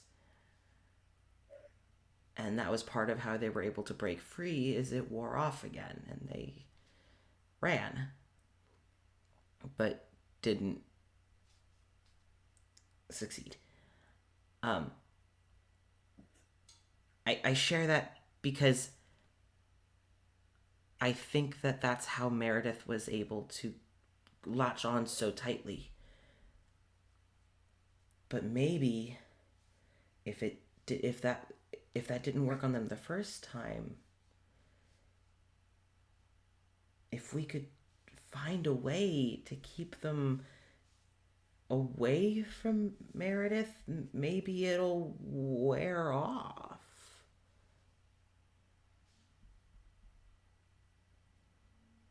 Maybe. I don't know. It's worth trying. Okay. Your guesses are definitely as good as mine. I've been trying for over 70 years. So I'm always open to new ideas. I think Lily would be a good start. Okay. Meredith holding her seems weak, so. Yeah. I've always had a way with kids, so might be a good start. Yeah. Okay. Sorry, I normally try and be more peppy than this, but this is some heavy stuff. Well, you guys did great. Thank you. I really appreciate it.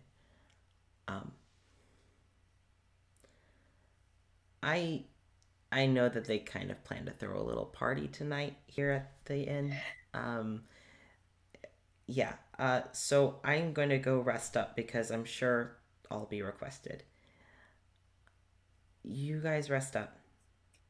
And I'll see you guys later tonight. Cool. Oh, good. Quick question. Yeah. What I'm wearing is almost barely holding on to me. Oh. Yeah, we haven't. Where could we get clothes? I'll bring you some tonight, okay? What kind of clothes do you guys like? Big to fit me. Okay.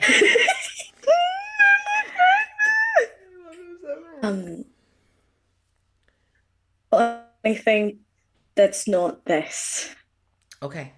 I will bring you. I will go home. I have the materials and I have them, and they kind of like do this little thing with their fingers and you see some like rainbow sparkles. Like I have some ways of whipping things up together pretty quickly. Yeah, Ivor? So this might seem like a bit much, but especially if it's a party. Do you know if maybe I could if it's asking too much, I understand. It's more especially if it will work to try to steer the Dwyers away. I did want to spend a little bit more time with.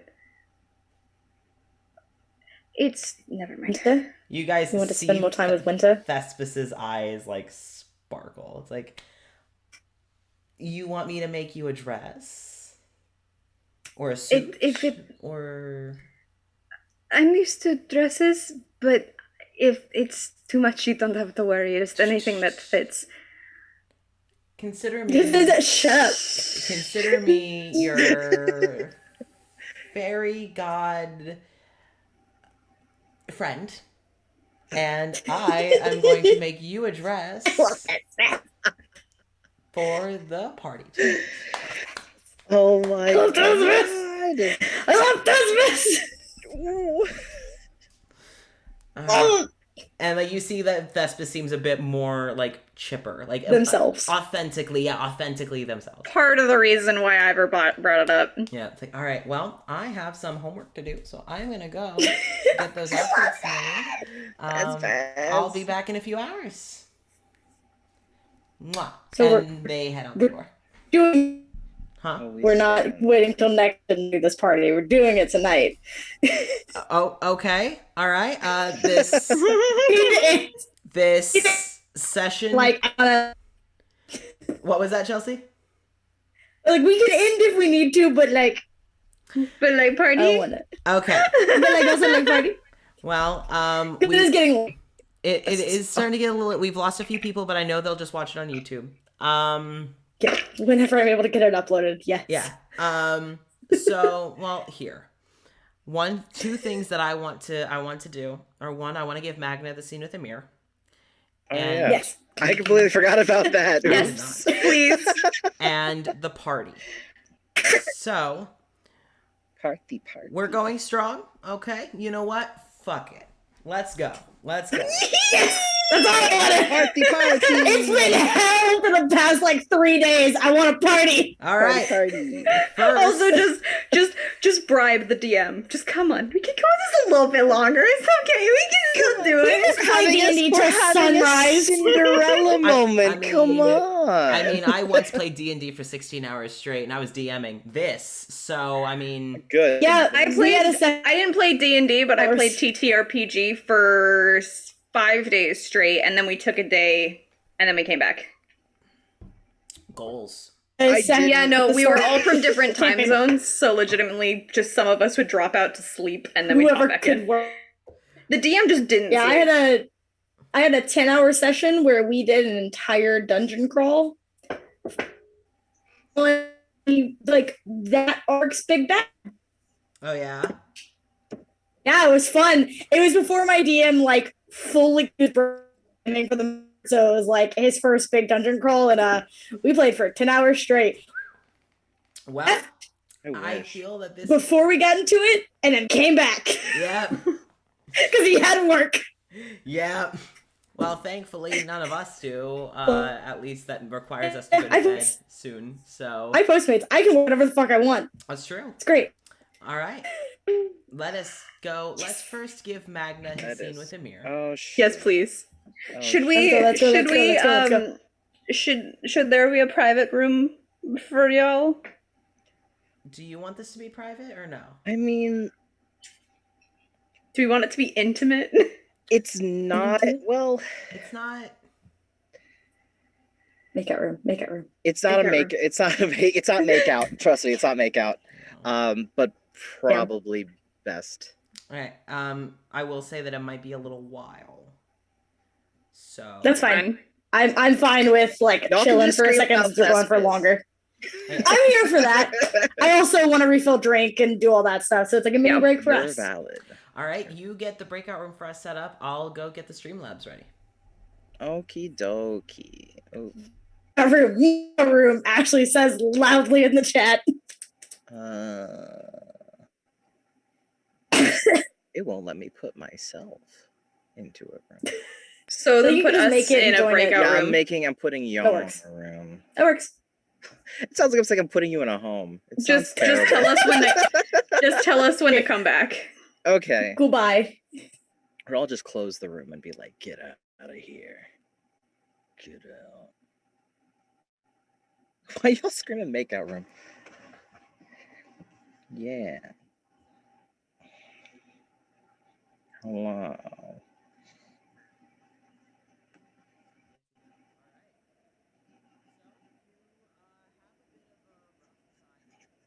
Mm-hmm.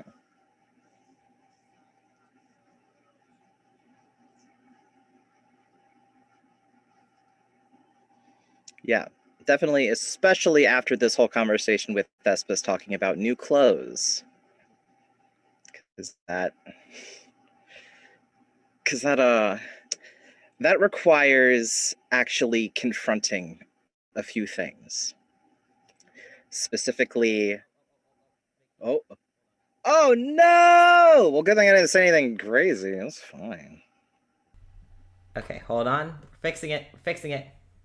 I just realized that it doesn't have. Sorry, everyone. Where's It's the? okay. Don't worry about it. Don't worry about it. It's fine. Because I realized that my USB mic isn't hooked in. Oh no, it's hooked in, but it's like not. How is Oh this not on? God. Oh well. Here we go. Good. Good. We're good. Okay. All right. So you, after your time with everything that's been today, decide to go to Amir's. Yeah, because as I said a few seconds ago, especially with the clothes, the new clothes, Magna's definitely going to have to confront a few things, specifically the scar on his chest that may or may not be there that he hasn't fully looked at yet. Yep. Yeah. All right. So there's that.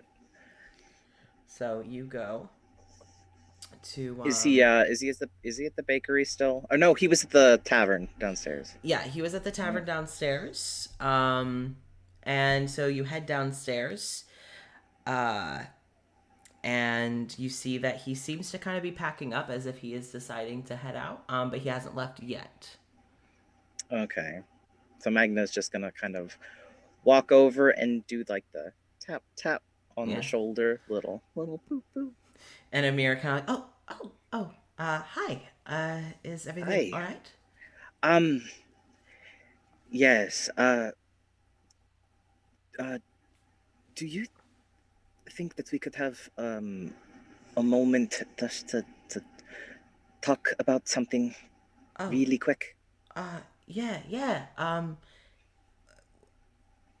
Why don't we go back to the bakery? Yeah, that's probably for the best. Okay. All right. Shall we? And he kind of gestures to the front door.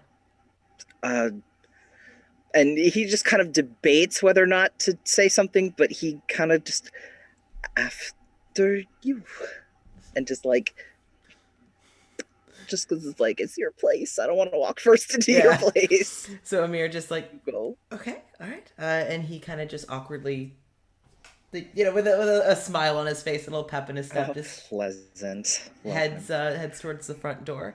Also, if you could give me just a moment, I think the chat isn't showing up on the screen, so if you could give me just a second. Oh no!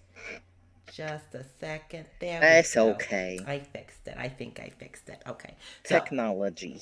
So, you go and walk with Amir. He leads you to the bakery, and as you're walking, he's kind of just so there's going to be a little bit of an event at the tavern. I would only be able to be there for the first bit of it. But do you plan to attend? I think so. I kind of have to wait on Thespis for some new clothes. I've been wearing these for like 3 days. God, it feels so much longer. But yeah, I need to wait, and that's kind of what prompted me to come and talk to you about something. Oh, all right. Well, excellent. Well, let's go in. And about that point, he actually holds the door open for you, and then kind of mimicking what you said earlier, after you. Magnus just gonna kind of like hurry inside, like, oh gosh. And Amir kind of shuts the door behind him and just kind of puts his things down. He's like, and just so you know, Biren is out. She's having some girl time with Beckett and Dalavash. So we have this place for our conversation. Okay. Well, here, let's head back, not right in the front of everything. And he said, it would be weird. Yeah, so he kind of grabs his stuff and walks you back towards where like kind of the couch and all of his photos and everything were. Yeah. So he puts his stuff down again. He's like, all right, let's try that again. So what's going on? would like to ask you a medical question. Oh. Oh, And of I course. didn't think there was anybody else to answer that question but you, so I thought it would be easy to do. Just to ask for some medical opinion on something. And since all these talk of new clothes, I mean, it's going to, I'm going to have to think about it at some point, but yeah. Okay. Well, what can I do for you, Magna? I don't know if I came here with everything that I had when I left. Oh, what do you mean? I'm not sure if I still have my heart. Oh. Well, perhaps we could check and see. May I inquire as to? Well, no, you don't. Is there anything that I should look at? Um, he kind of, his hands are shaking just Yeah. ever so slightly, Yeah. but he kind of pulls the fabric of his shirt. He doesn't look down because he doesn't want to see Right. if there's anything there, Yeah. but it's just, he just motions towards where a scar would be Yeah. if anything had pierced his skin. Yeah. So Amir, like, may I? And Amir kind of like pulls pulls Magnus' shirt down a little more, and he kind of traces his fingers over. You do feel him go over a scar. But Amir just, well, hold on. And he kind of like takes your hand and presses his fingers like right, like feeling for a pulse. He's like, well, I feel a beat. So maybe you got here before the heart got out.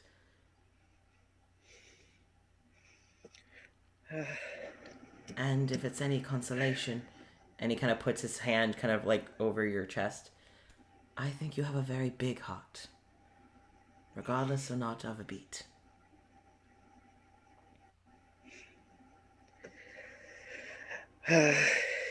You are the you're the first person to ever say that and actually mean it.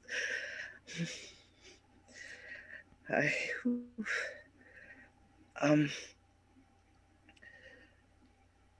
You, I came here thinking that my world was so small. I only knew one person. I only loved one person.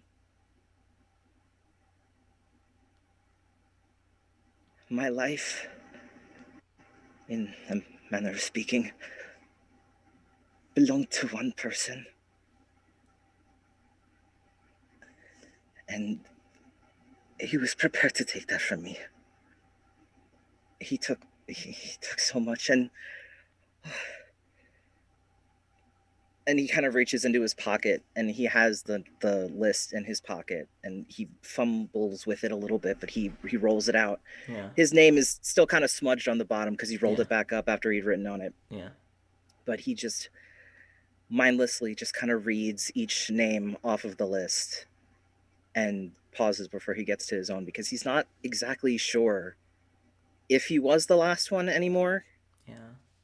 He might still be, but he just doesn't, he's not exactly sure, but he reads Right. all the names and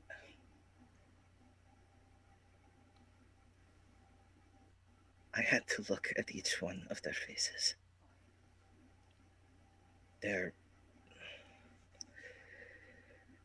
They've been preserved just standing, just watching.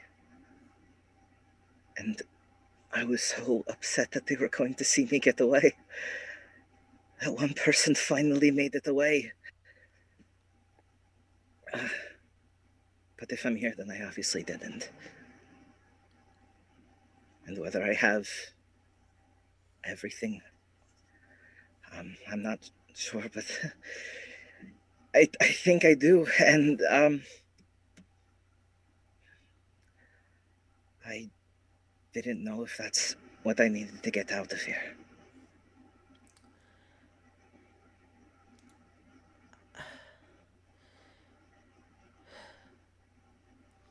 And when Amir goes to speak, when words finally start to escape his mouth, and it's only brief sounds at first, you can tell that he's kind of trying to, like, you hear his voice, it's wavering, but, like, for a brief moment, his hair kind of fluffs out, almost like Ghibli style. And, like, Oh, you he's so cute. see, like, the faintest glow in his eyes, and his necklace glows for a moment. And he's like, and he just kind of exhales, and you just see everything just kind of calm. I am so sorry that happened to you, to all of you. It's okay. Well, no, it's not. No one deserves that, but least so someone like you. I'm glad that you think so. It's it makes me feel like this isn't a lie. This is actually somebody that thinks something like that of me, and it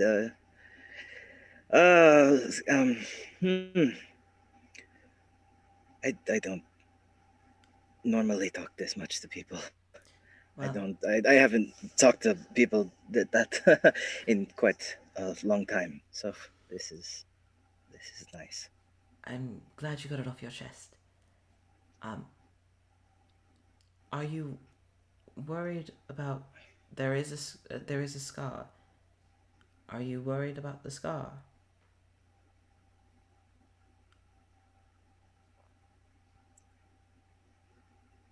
No, not as much as I thought that I would. I know people carry their own scars, whether it's physical, mental, emotional. I don't know. But if there is something beating beneath it, that matters more than what it looks like. Well, if it makes you feel any better, you're not alone. And there's something truly difficult to cope with when something or someone that you love is associated with that sort of injury.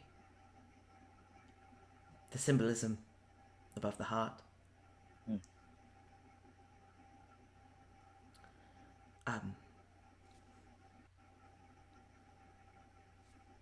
Since you trusted me,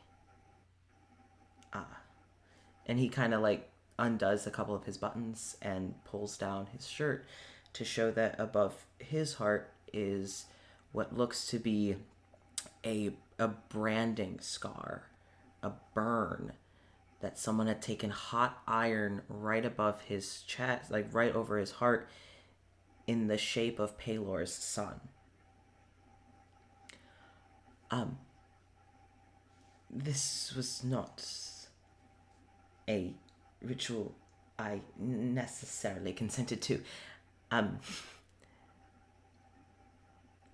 there were people in a town that had gone missing. B-Red and I went to investigate, and he starts buttoning back up his shirt. And we found a cult.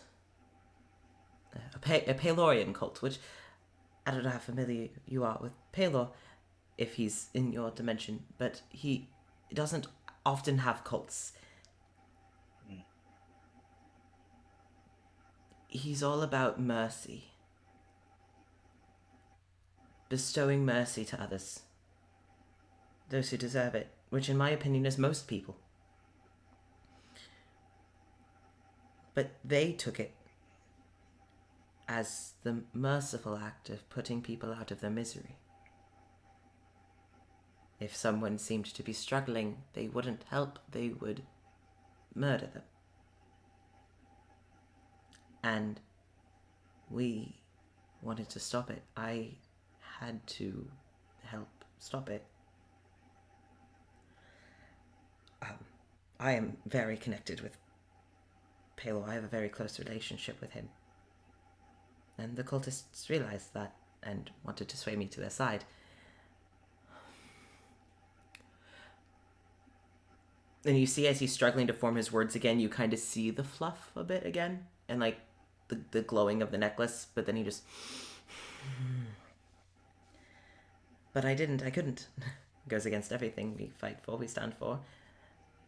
And so they, this is the only thing that lingered, physically.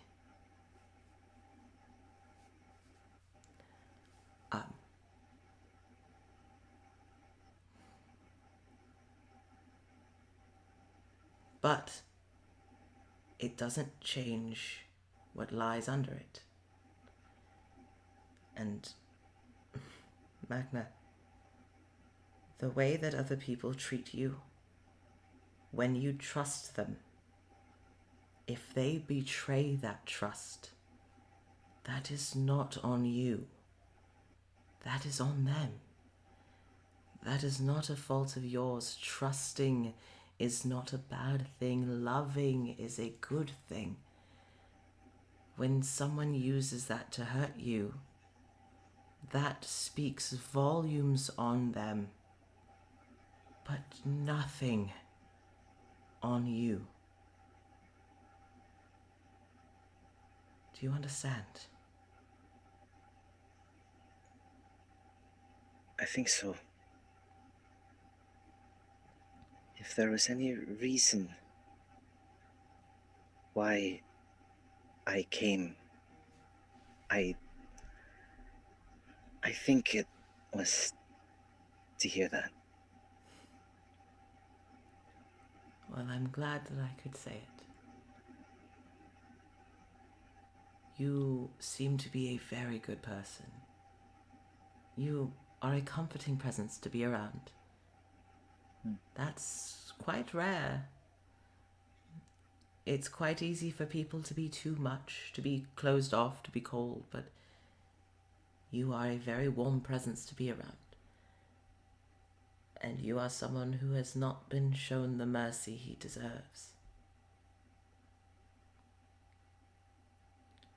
While this place may be hard, trust me, I understand. It's not easy being here. I'm glad we met. And I'm glad that you make those tarts. Well, there's plenty more where those came from. That is something different. Well, I will be sure to add those to my list of things I make on the regular then. And I hope to see you for what little time you can spare at the party tonight. Well, even if it's just for a few minutes. I think this is just me speaking frankly, but you deserve a few moments.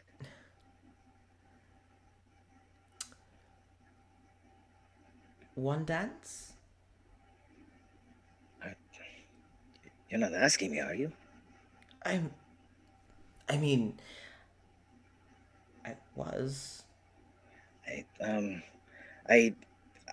mean, I I mean, I'm not very good, but it's yeah. fun. Well, I I don't think somebody of my height would be very good at dancing either. But if you are asking, then it would be very rude of me to say no. So, um, I Well, will give you one as a good luck um, for work. I don't know if well, that counts for something. I say it does. Okay, then one. And One. if anybody looks at us weird, then um, I guess we can Forget blame them. each other. Or Or blame each or other. or that. or not. Well, here, before you go. And Amir kind of walks over to this little like dresser. Well, it's like not a dresser, it's more like an altar. And hanging on the wall is a mirror. And as he's kind of going through his altar, kind of digging around, you see over his shoulder someone looking through the mirror. You see someone with the same shade of red hair, but it's not Carmen. Looks very similar, though. And Amir looks up into the mirror, and you see for a split second that Amir does react to it. Oh. Okay. And he, like, reaches for it, and then you see him freeze. And you see in the reflection of the mirror a little red ring go around his irises. And he just... no. And the reflection's gone. And Amir just... what was I doing? Right. And he keeps digging through and then turns back around. And Amir kind of comes over to you, and he hands you a little locket of sorts. It's on like it's like on a chain. He's like, you don't need to wear this, but it's a bit of a good luck charm. I have my own, but I have a feeling that you might need this. I'm not sure why. Just a feeling, perhaps. And he hands it over. Can it be opened? Yes. Magna's gonna open it. Okay, he hands it to you, and on the inside, you see two. They seem to be like pieces of paper with like hand. You can tell they were hand drawn, very carefully. If you want to try an Arcana check, you can roll, or a history. I'm a big dumb, but I'll try anyway. Okay. I mean, they're both intelligence, so it's... Yeah. Ooh, 18. Okay. They I are... really want to know. One is indeed a protection sigil, and another is a luck sigil. It seems to be things that were possibly worn by people going on missions or adventures. And, you know, worn as a symbol of, like, bestowing luck and bestowing protection to someone. Mm-hmm. Most of the god has something similar to this. I make sure to make things. That's been sitting in my little box since I got here, and I feel that you might need it. He's gonna look at it, close it up, kind of flip it over a few times just to look at it. I would put this on, but I'm afraid that my hands are too big. Would you like me to put it on you? Yes, because your hands are so much smaller than mine. Okay. So he takes it and he kind of leans up and he has to get slightly on his toes to like. Yeah, he's gonna kind of squat down Yeah. a little bit. And so as he's putting this, your faces are like that close. Oh, he's coming from the front. I thought he was going around no, back. he's coming from the front. Okay. He's got another okay. friend. Okay. But he's just That's how this is gonna be. he's just kind of like looking around, and after he clips it, he just kind of like pats her shoulders and leans back and goes, "There you go. And it looks okay. It looks great." Oh, okay. Then I will continue to wear it with my new clothes. I will see you tonight. I would like to hope so. Well, if you change your mind, I will not be upset. But I will be there. Okay. Then I will see you at the party tonight. Bye. Uh, Let me walk you out. And he yeah. kind of awkwardly like shuffles past You're you just and like- like leads you like down the little hallway, and like you can tell his face is bright red as he opens the door. And he's Oh, like, yeah. Have a good walk back. Oh, thank you. It's just I'm yeah. And he just turns and just walks away. And Oh it god. just kind of slowly shuts the door, and you head back to the inn. Sure do for the party. That was so fucking gay.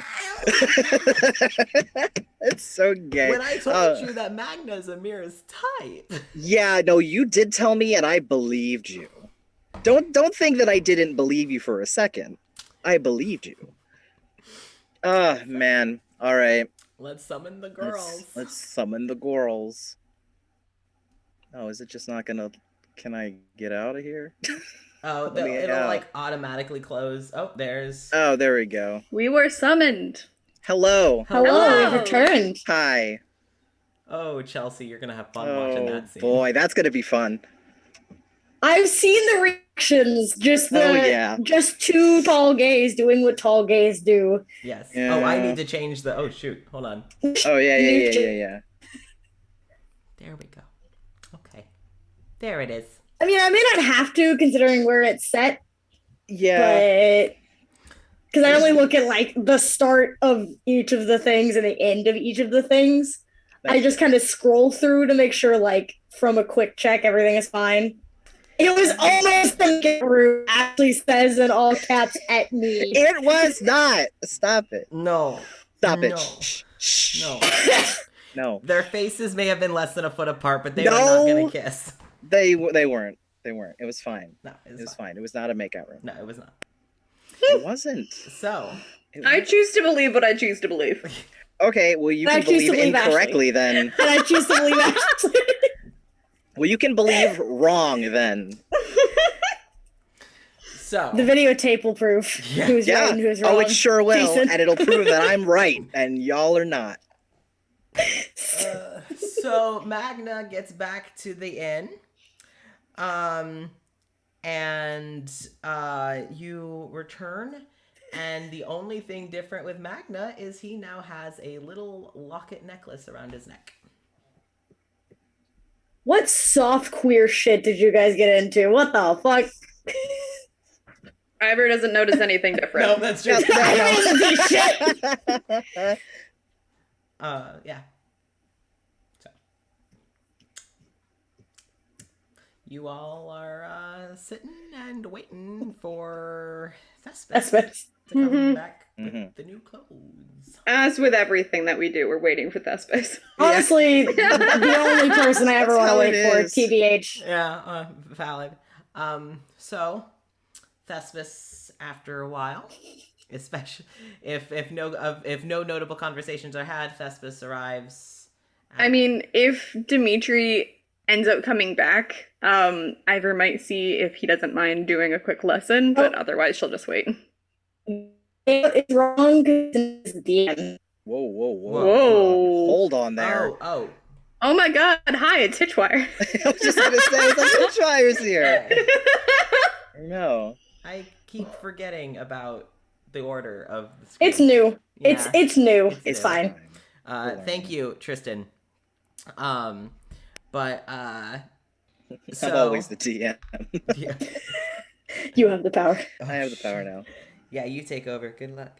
So you I will say that Dimitri comes back. You are able to get a little bit of a lesson in, mostly because I want to get to the party. We'll probably just say it happens. That's what I was thinking. Yeah. So you start working on learning your Braille. Dimitri is a much more patient teacher than you expected. And he's just kind of like showing you, like, mostly going through the different letters, and like teaching you spacing and stuff like that. So you guys go over the basics until the party, and then Thespis shows up about an hour-ish before the party. And that's also when Dimitri kind of has a bit to do because he needs to start getting ready for the party because he's staff. Everybody's going to this pretty much. Yeah, except for those going on patrol. Sucks to suck, nerds. So, yeah, the Dwyer's got the night off. For once. For once. They have maybe had 3 nights off in the years that they have been. Jesus, they need to rest more. Damn. Yeah, come on. There is a list of characters that need sleep, and the Dwyers are at the top. Take a nap. It's just everyone. Everyone just needs sleep. Yeah, honestly. It's not a far stretch to say that. Yeah, no, it's not. So Thespis gets there, and Thespis kind of trots on up and has like this gown over one arm and this like outfit that you can tell is definitely for Magna. It's like the bigger of the outfits, and it's like not quite a suit, but it's nice. And then it has 2 outfits on the other arm, and comes up the stairs, kind of like knocks like awkwardly, like with their finger, just like Hello. Kicking the door a little bit. Hey, it's me. Cora would answer it immediately. And you just see all these clothes, like, thanks, I didn't have a hand. And they just kind of like awkwardly shuffle past you. Okay. So I didn't know if, and they're looking at you, Cora. I didn't know if you preferred suits or dresses, so I kind of just made one of each. Hopefully you like one of them. And so Hopefully will. they reach out the 2 outfits that were on one arm. You take them, yeah. Yeah. So which you can keep them both, honestly. I don't need them. And then this, and they take off the like the bigger outfit. That's definitely for Magna. It's like a nice button up and some like nice slacks, and it's very nice. You look. It kind of looks like one would wear if like the romantic interest in like a classical musical sort of thing. Jeez. And so Thespis is like, I'm pretty sure this is your size. I can literally tweak it in a matter of seconds if need be. So, and they offer it to you. And he's gonna take it. Yeah. And Ivor, I know you can't see it, but I think you'll, well, and they kind of like look at it, and through their, gonna kind of fudge this a little bit because they're a fucking god. They basically cast message, except instead of words, it's an image of this gorgeous green, like emerald green, like almost like, have you seen the Anastasia cartoon? Like the old, it's like that blue My gown. favorite animated film of all time, It's like yeah. that blue gown that she wears, except like a deep emerald green. Ooh. And instead of the white sleeve, instead of the white gloves, it's actually like a shoulderless sleeve that kind of goes looser as it goes down. So it's like got a nice like. And Is it like bell sleeves? yes, bell sleeves. Wow. Yeah. And so Thespis that sounds pretty. projects that image into your head. Ivor goes, "Is this something you'd like to wear?" You went all out with this one, didn't you? Listen, I haven't had an excuse to make really fancy clothes in a really long time, so I may have gone all out. Thank you, I appreciate it. Here, if you need help putting this on, you can let me know. I don't really take that long to change because, and like they literally snap their fingers and you see their outfit just goes. Fucking bards. We love them. Their outfit goes from like more casual, like out and about wear, to like this outfit that has, it's like got a kind of like a choker necklace that's like studded, and it kind of goes down, and it has like this sheer fabric that kind of like is like changes hues. It's like a rainbow that kind of goes across. Wow. And it also cuffs around the wrists. Wow. And it like goes loose. It goes like loosely over like a tight like a tight tank top sort of thing. That's a bright yellow that kind of pierces through the rainbow in like a really flattering way. And then they have like a thick belt that's like, it was a sash, like a multicolored sash that goes around their hips and their waist. And then they're also wearing like loose performers pants that are like, they are tight more up at the upper thigh, get very loose as they go down towards the ankles, and then cuff back at the ankles with a cuff that matches the wrists and the neck. And still no shoes. So good. Still no shoes. Of course not. Oh, Of no. course not. And their hair is still wild and curly, but they're wearing like a little kind of hairband to keep it just out of their face. That matches kind of the rainbow hue of their outfit. Goes, What a look. I'm changed. I love them. So, if anyone needs help, I am quite good with helping with costume changes. So, but if not, I can always leave if you prefer. I don't I sound like a creep. Appreciate it. Oh yeah, of course. Here, this might take a while. So, Magna, weren't you supposed to have the room across the hall? Okay, Get well, that's out. ours now. And like Get out. Vespas takes the dress and like links arms with Ivor and like leads Ivor across the hall to go help Ivor get into As it. they're leaving, Magna's just like, is that the one where I took the bed out of that one? Oh, okay, there's no bed in that one. But Vespas opens the okay. door. Well, thankfully, we don't really need it.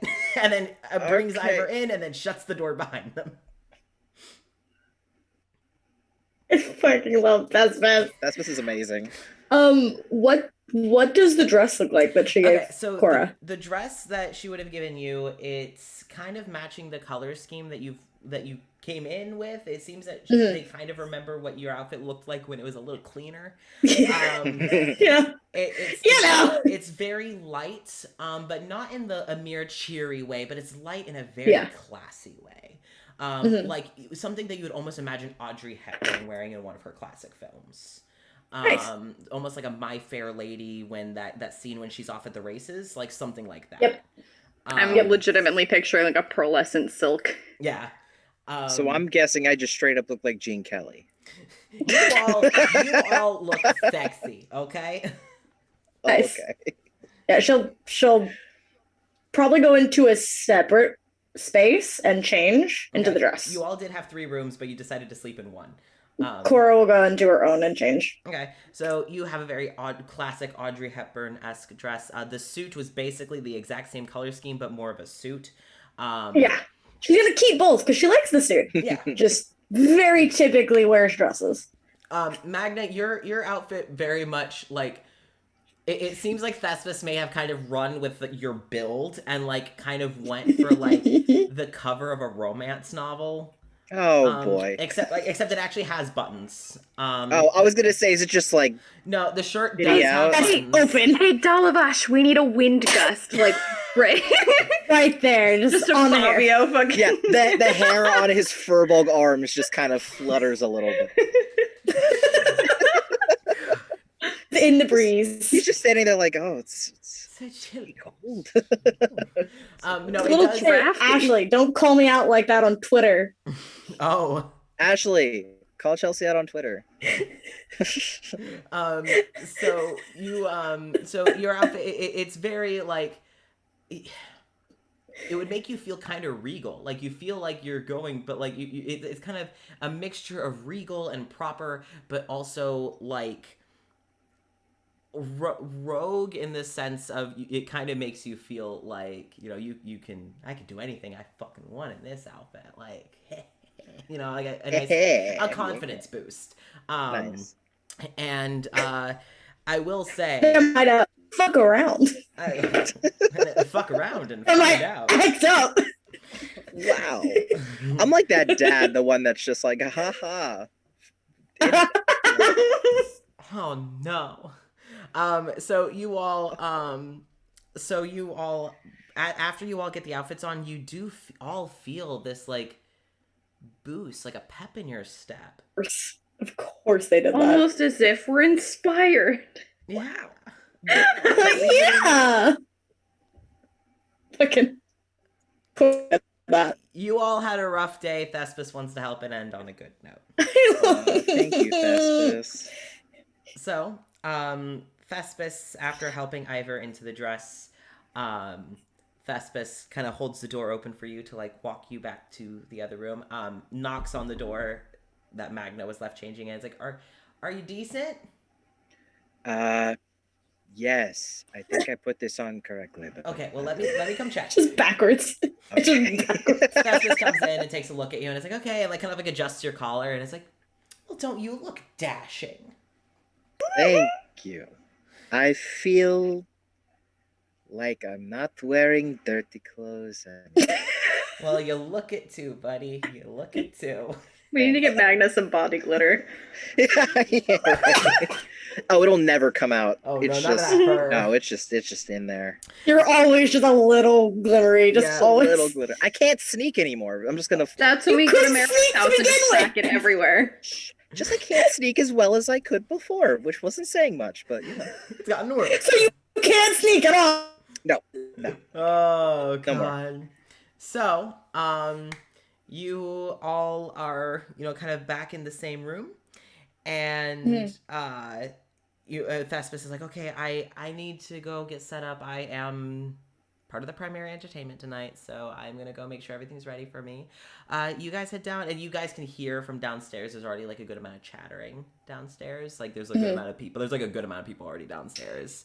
It's like, well, I'm going to go make sure everything ready for me is set up. Come join whenever you guys are ready. And Thespis kind of like, and as they step, you can tell that like the things that they have, like the cuffs seem to have like little bells or something, because they have like a slight jingle as they walk and head down the stairs. Of course they fucking. Fantastic. I may or may not have just Going decided to- outfit that I want. That's fair though. Cora's going to actually kind of not a ton, because like no modern day like hairstyling things, and Yeah. it's kind of dirty, but she's gonna style it as best she can. Yeah. Just to make it look nice to match the dress and the energy that they have now. Yeah. Also, Ivor cleans up very nicely. Very. Yes. She looks very gorgeous. And I Gorgeous. guess the extent is just the lick and the lick and the flatten. That's all I got. Flatten down the arm for. Yeah, slick it up his arms, so it looks like these weird little wings. So you look bigger. Yeah. Magna's gonna start doing like a mating dance. Stop. Then it'll be a makeout room. Then Yeah, maybe. Who Then and knows? only then. that's what Oh Amir's my- waiting for. Yeah. apparently. Exactly. Mating dance. You really need to step up your game, Jason. I mean, how do Jeez. you think that Biren got him? Like, By just being beefy and hot and amazing. that's valid, you know? Talking about. Okay, so Thespis is downstairs. You guys kind of get your hair. Thespis helps Ivor clean up. And you all are able to head down the stairs. Yeah. We've made it down the stairs. Hey! Yes, As we did finally. we solved the mission. We came downstairs. God. So when you get downstairs, you realize that Thoroughly overdressed. the party has already like started. I will say Ivor probably stays upstairs for a little bit just because she's a little bit nervous. It's a Oh, lot going on. yeah. The party is already getting started. You guys can hear from downstairs. You, Ivor, who's still upstairs, can hear like you can tell that people are starting to drink, but it's not getting crazy. It's just it's getting light. It's getting fun.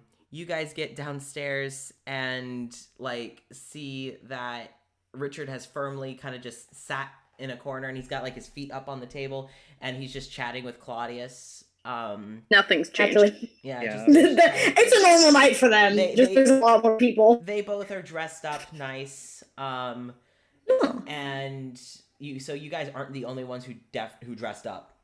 Claudius and Richard, Definitely overdressed. Richard and Claudius are also the people who take any excuse to dress up. Yeah. Respect that. Yeah. So they had they're kind of sitting, they're drinking. And you guys see that most of the town is there. You can tell that even though you can see that like Richard and Claudius are like throwing it back, but they do not seem to be getting drunk. Oh, you said that, and I immediately was like, Richard's twerking already? No. He will by the end of the night, though. Oh Yeah, you're god. like, oh, you're like Richard and Claudius are just throwing it back. I'm like, what the fuck is going on at this party? Yeah. Like, that changed very suddenly. They were Yeah, I just was like, chilling, like, that's- feet on the table. Now they're throwing it back. Now there's Fuck, all right. No. Never mind. No, drinks. Because we're like, okay. get that out of here. Okay. Go. Yeah. That's it. How dare you? They are drinking, but they do not seem to be getting drunk. Because vampires don't exactly get intoxicated off straight booze. So Valid. they're just doing it mostly for like old time's sake. You see various other people. Like you don't see Hitchwire and McHale. Not exactly party people. Yeah, this doesn't seem like their crowd. You see that Thespis has like started to kind of like get a beat going and get some music going, and some people are dancing, and it's like upbeat and fun. You do see the Dwyers are there with Lily, and you can tell that already that Walter, you can tell the talk he's having with Lily of like, listen, this is going to be an adult party, all right? And, here soon you're going to have to go home because people are going to start getting drunk. People are going to start getting a little wild. So you're going to have to make sure that, we want you to be safe. And I just, you might see some things that you don't want to see. And you just hear Lily go, no, I've already seen you and Winter dance on a table before. It's okay. And Walter's like, no. I'm basically a grown-up daddy. So you are a child. And he kind of points to Richard and Claudius. Lily. And I don't know what they're going to get up to before they go on patrol. So I'm really gonna They're gonna fuck. I don't even like you being here in the first place with them in the room. Right in the middle of the dance floor. So Lily, like that's the thing. They were really just watching Lily. yeah. So, but it's totally Walter's like, you're not going near him again. It's like, listen, you all, you had a great time hanging out. I almost regret letting Richard be involved in the babysitting of you, because you are already too much like me. I don't need that getting worse. So, Lily, I will let you stay for one more song so that you can dance with Thespis, but then you gotta go home, okay? Either that or you go home now. And Thespis, you see Lily just go, fine, okay. So It's like, damn it, Daddy. I wanted to stay longer. yeah. But after that, like, Thespis seems to kind of bring in Lily in for a dance. And Magna, you do see Dimitri, Amir, and Birin are all kind of standing by the bar. You can tell that like Amir and Birin are not drinking because they do plan to go on patrol. Oh, yeah. And you can tell that Birin, she seems to like be there and she's having a good time. And when she sees you, she gives you a smile and a wave. And you can tell that like she's already ready to kind of go on patrol. But she's kind of just sitting at the bar, mostly like eating. While Amir, you can tell that he's got a bag that seems to have like his clerical stuff in it, his like robes, his combat stuff. But he's actually wearing a nicer outfit. And it's kind of it's like a nice button up with like a nice little cardigan. And he's gotten some like nice shoes, you can tell, that haven't been dirtied in a while. And he's kind of pulled his hair back into a ponytail, and he's kind of tapping, like he's sitting and he's kind of tapping his hands on his like thighs kind of awkwardly, like kind of getting some jitters. And when you come in, Birin kind of like nudges him and kind of like nods. So like that Birin knows. Yeah. Something happens, then Birin's aware of it. So, and Amir just kind of sees you, and you see Amir's face light up, and he's like, "Hey, he kind of like awkwardly gets up and walks over to you. He's kind of like rubbing his hands, like as if he was like getting nervous, like kind of on his pants. What a nerd. Like, Love it. What? As if you're any better. Nah, I'm not great. It's like, you look really nice. Yeah. Yep. Yeah. And Cora is like right next to Magna, and so Amira's kind of having this like awkward, like, oh, you look really nice, yeah. And he looks over to you, he's like, oh, you as well. Did Thespis make that for you as well? She did, yeah. Or they did, yeah. It looks very lovely. And he kind of like his face gets red as he like looks back to Magna. He's like, Cora's just going to see this and walk away. I'm going to give you the space that you guys clearly want to talk about whatever a little less awkwardly. Have a good time. I don't know if it's going to be less awkward. No. I don't Okay, but at least there's not someone else right next to you listening to your conversation. Fair. It does help. That's fair. so Amir, Like, there's something happening. I don't want to know. yeah. So Amir just, and like as like you can tell that the music it's still upbeat and fun. But it's not like wild. Like it's still kind of an early party sort of thing. Yeah. And Amira is just, I unfortunately can't stay long, but may we dance? Yeah, you can. You did promise me one. And I appreciate you still dancing with me. I cannot promise that it will be good dancing, but I can promise that I will try. Well, if nothing else, I'm not necessarily good myself. So, as long as it's fun, I think that's what matters. Okay, then. I will take you up on this one fun dance. Would you like for me to lead? You probably have more experience than I do. Thespis has taught me a few things, and Amir offers you his hand. Big, chunky, furball hand. Grabbing his little cleric hand. And Amir's eyes just sparkle as he then leads Magna to an area where people are dancing, and he kind of like guides your big meaty fucking hand onto his shoulder. Hand. I don't know why I have to. Big meaty hand. Because it's important. It's huge. Important. It's important to understand and know. Big hand.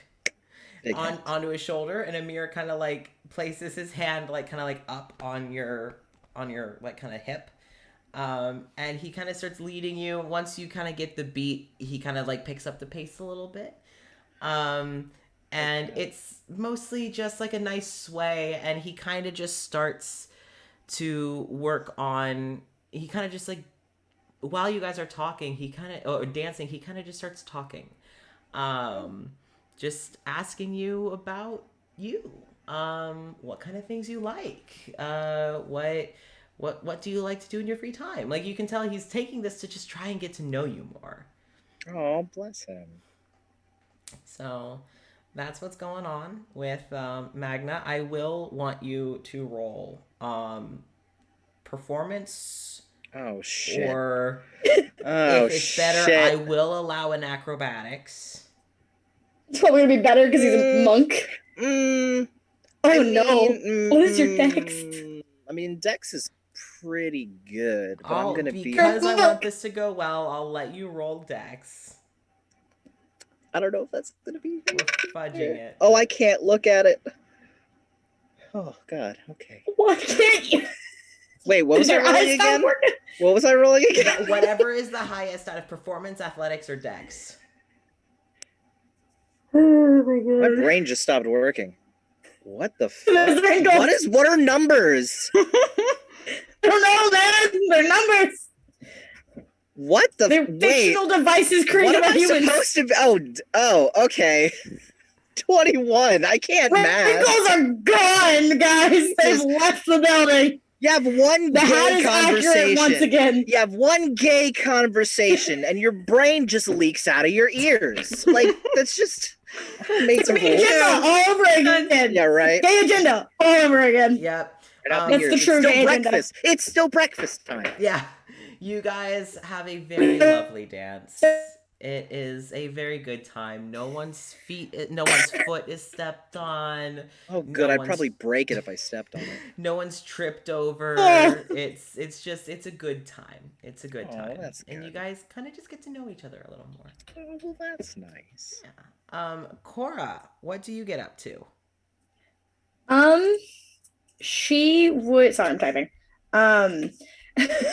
Sorry, I was typing. For the first bit, because she doesn't know really anyone super well outside of like Amir, who is currently, being a queer. Yeah. And really Thespis, probably for the first little bit, is very much Wallflower, just watching. Because she's been to a like not something she's immediately like, yeah, let's go. Like she's excited because it's fun. But probably for the first bit, she's just kind of watching, Okay. mostly watching like some of the people like seeing Amir and Magna and seeing how happy they look and being happy about that, watching Thespis throughout the show. Probably also watching the kids. Yeah. If it's just Lily there, watching Lily, because Yeah, it's just it's Lily. definitely still the thing of like Cora's still processing the fact that like there's kids here, and from a very now that she knows a very shitty situation. Yep. So she's definitely watching for a bit. Probably after she'd probably hop in and dance with whoever asks her to dance. Okay. I feel like when you are wallflowering, you would be approached by Dalavash, who would just kind of come stand next to you for a little bit and go, not exactly your scene either. I've been to a lot of these. Not quite max as this one, but I've been to quite a few of these in my days. So, really. Well, and like I feel like you two would kind of just get to talking. I think that Dalavash would probably like offer a dance, mostly because like everyone's dancing. Yeah. So like She Dalavash, would go. yeah, Dalavash is just kind of like just very typical, just like, would you like to dance? I love to. Well then. And you guys dance, and it's very similar to like Amir. I also will want you to roll either performance, dex, or athletics. Do the worm. No. Just you look over and both Cora and Dalavash are doing the worm in the middle Doing of the fucking cabin. Both of them with their nice, really nice dresses. Yeah, doing Yeah. Yeah. I'm going to just do performance because that's the same Okay. for performance and dex. Oh no. So, the funny thing before I give the number, Cora grew up nobility and learned to dance from a very young age. That would be a 5, Casper. So you're dancing and you're kind of just talking. Oh, you're dancing and you're kind of just talking with. She hurt herself. Oh, I muted myself by accident. I'm going to use, so Kalashtaras have a thing that you can do called a, because I'm curious. I haven't gotten to use this and I want to. Fuck it. They have a thing called, where is it? Fuck, I lost it. They have a, oh, no, right, it has to be proficient with. Never mind. okay. It doesn't, can't use it. Happy through it. Sorry. So you guys are dancing, you two are talking, and it's really just casual conversation. It's a dance that you're familiar with. You're kind of on autopilot at this point. And as you're dancing, and she's kind of taken the lead, mostly because she is bigger than you. She is taller than you. Yeah. And you're kind Cora's of also used to being led. right. But she seems to be one of those leads that like very much is kind of following the natural flow of your movements. So it's like a much more of a give and take. Until you accidentally step on her foot. And no. I feel so bad. Oh my god. Oh no. Just immediately, I'm sorry. It's been a bit. She just, it's all right. You weren't wearing heels, which does help. And she kind of like, you can tell that like her shoes seem to be, they are like nice, slightly heeled, but they do seem to be like leather and like sturdy. Solid shoes. But she's still Victorian walking boots. Yeah, yes. Some might say. She does still seem to kind of be like flexing her toes a bit, and she's like, it's fine, nothing's broken. And she gives like a little chuckle. I'm really sorry. It's all right. I fell out of practice myself. It's fine. So she doesn't seem upset. She seems to find it a little endearing. Now, Ivor, when do you come down? Honestly, I don't know. Because I don't think it really hit her until the party really started. Because the last time she went to one, it didn't end up very well. Right. Yep. So she might be a little bit panicky. It would probably be a little while. Okay. I will say that if it does take you a little while to come downstairs, you would eventually hear like a little knock at the door, and you would hear Thespis go, "Hey, Ivor, you okay?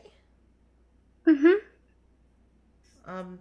Would you like to come dance?"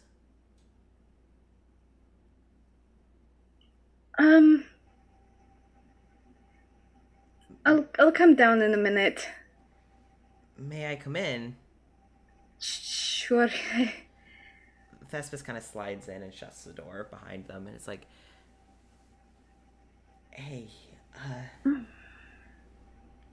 it is safe here." Yeah. I mean, I thought that, my life was pretty safe too. Yeah.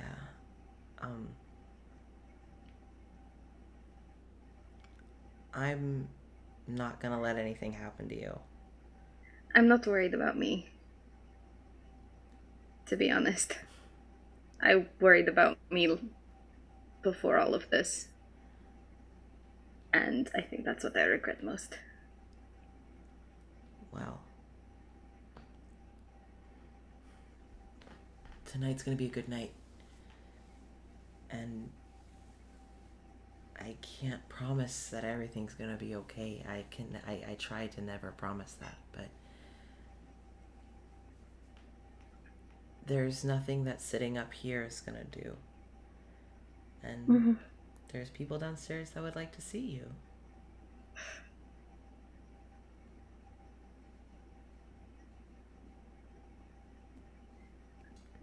Really? Yeah.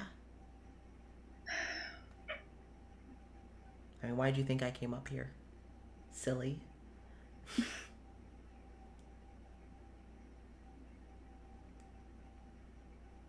Okay. Here, take my hand. Here's your hand. And they help you up onto your feet. Mm-hmm. Like, now, for the grand entrance. And Thespis, opens the door and kind of like walks you downstairs, and you hear in their most playful voice, it's very jovial, of like, "And now introducing Lady Ivor." And like this gesture, and like you hear that there are some people who are drunk that are just hollering because like that's causing a scene. That's announced, and then you literally hear a voice that you recognize, except she is now very drunk. Oh God. Yes. Yes. Let's go. Yes. Winter is just like you hear Winter kind of like give like a hoot and a holler, and then you hear Walter, and this is a reference I don't think any of the characters would recognize, but if the players do, you know exactly where this is going. You hear Walter going, "Oh shit, we're going Coyote Ugly up in here." And and you see Winter hop up onto the bar And she is wearing, she doesn't seem to have like fancy dancing clothes, but she is wearing some like kind of form-fitting pants and like a loose blouse. Party's about to change. That has like, that's a very low cut. You can tell she's not wearing a bra. Good thing Ivor can't see. I would be on the ground. I know. She's got some like slightly heeled boots that look a little bit like fancy cowboy boots, but not quite. Like they look like fancy working boots. Yes, they do. They look like fancy working boots because you assume that she probably doesn't own much just for aesthetic anymore. And you can tell by the redness in her face and the kind of the stumbling in her step that she is drunk, but she seems to like still, even though she's slightly stumbling, you can tell that a woman this drunk should be stumbling much more. And she gets up, and Thespis has got the music going, and Winter's giving a dance, and you immediately see Walter go, all right, Lily, you need to go home right the fuck now. Yeah, it was fucking crazy. You need to leave. Yeah. Lily is not appropriate for a child. Newsflash, and you can slightly tell Winter used to be an exotic dancer. And she is just feeling herself up on that bar. Oh my god! And she's not taking off her clothes or anything, but no. she is having a great time. And Dimitri is behind the bar just wiping a cup, just like, I'm not. Just like wiping behind where she steps. You just follow As she steps. That's very good. Yeah. This is a monthly fucking thing. Like, he was So good. You can tell that Dimitri doesn't seem upset because, again, from what you heard, the Dwyers don't really get nights off. So Like, all right, you get one. Yeah. So Winter is up there dancing on the bar. She kind of drags Walter up there, and then her dancing goes from like kind of like erotic to they kind of seem to like be doing a line dance together, and both of them are drunk, but they are like perfectly in sync as they are just like done this before. stepping to oh yeah, this is their routine, okay? And both the Dwyers are just, they are laughing louder. Like, you thought you heard them giving joyous, boisterous laughs, but then you heard this. This is like just a fireplace of a warmth of a laughter. They are like spinning while trying to make sure they're not falling off the bar, and they're just like, it's wild. And Dimitri's just like, you know, you hear Dimitri just go, Amir's about to leave. You need to watch it. Like, so good. You crack your head open, I'm not fixing it. I am not a healer. No problem. Yeah, I am not a healer. And so, yeah, the party's going great. Everyone's having a great time. You see the people, the backup, guard. Patrol. Like, yeah, Richard, Claudius, Dalavash, Amir, and Birin. Even though Amir and Birin aren't back up, they do seem to be going out tonight. And when they leave, like, in walks Beckett and Darish, and they seem to be here to join the party because they also got the night off. Yeah. So, yeah. That's what's going on around you. Does anyone do anything? A second that like they start dancing on the bar. Cora doesn't leave, but she goes back to kind of sidelines, probably closer to wherever like Thespis is, just because she's like, I want to get away from. That's a lot happening. I don't want to deal with it right now. Thespis would have probably, especially with the high fucking energy going on, Thespis would have probably led Cora to like an area where you can be part of it, but you're not in the thick of it. Not in the thick of it. Yeah, sorry, led Ivor. I mean, so led Ivor to like just not be in the middle of all this chaos. And was standing there and like sees you come over and goes, yeah, this isn't a fancy party. This is a tavern party. No, I figured. Wasn't expecting that, but they used to, well, especially when they used to be an entertainer at bars. So, I can tell. Yeah, you can.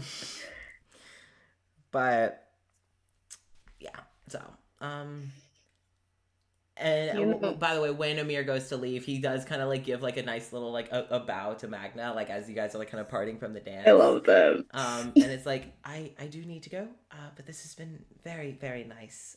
Thank you, Magna. It was an honor to be able to have the one dance that you promised me, and I promised you, and we should promise another one sometime. I think that sounds like a lovely idea. Okay. Well, good luck with all of your work stuff, and I'm going to go check on my peoples. All right, I'm going to go on patrol. Have a good night, Magna. I'll see you in the morning. Okay. I will hold you to that. And like his cheeks are a little pink as he kind of like walks back over, and you see B Ren kind of give him a look of like, you have a good time, babe. As she kind of like hands him his bag. B Ren kind of gives you like a little wave, and she kind of walks with Amira. Awkward wave. B Rin is I love her. The biggest wing woman for her husband. God, If only he I love wasn't her. so fucking daft when it came to romance.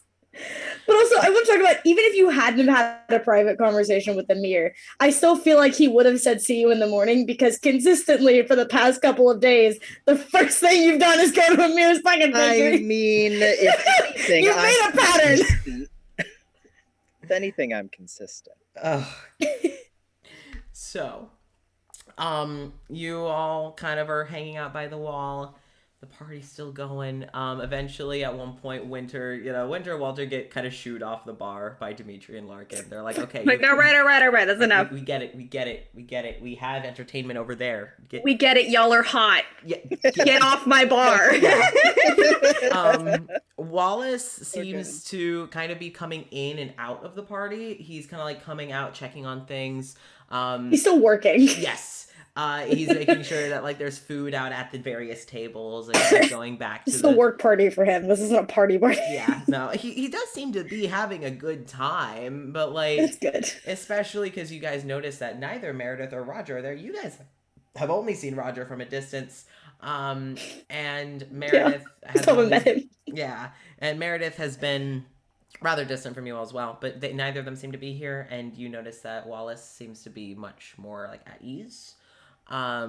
He like everyone seems to be like, hey Wallace, and Wallace is like, I'm working, and like kind of like awkwardly like, Jeff is like, You guys get a night off. I don't. You're in my fucking bar. yeah, do you guys want food at your Bless table or him. not? Okay, hold on. And like goes and Bless him. he's kind of back and forth. You see Larkin is keeping an eye on him. And you guys are all standing. When Winter gets down off the bar, you see her lean over for a cup and like look in it.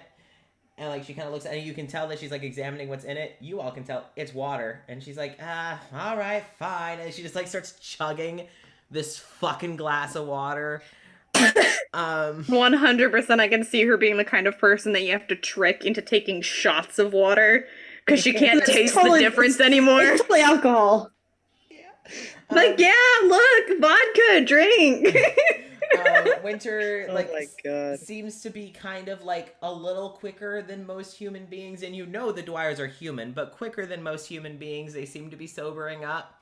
And like while she still has a slight bit of that liquid courage in her system, Winter kind of like walks on over. And she's like, hey, glad to see y'all could make it. You all look great.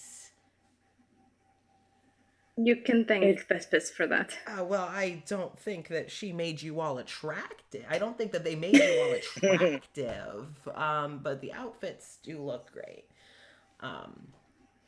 And like you see Thespis just kind of like has like that knife cat look and kind of like awkwardly shuffles to the side, and like you hear the music like kind of start to slow down a little bit.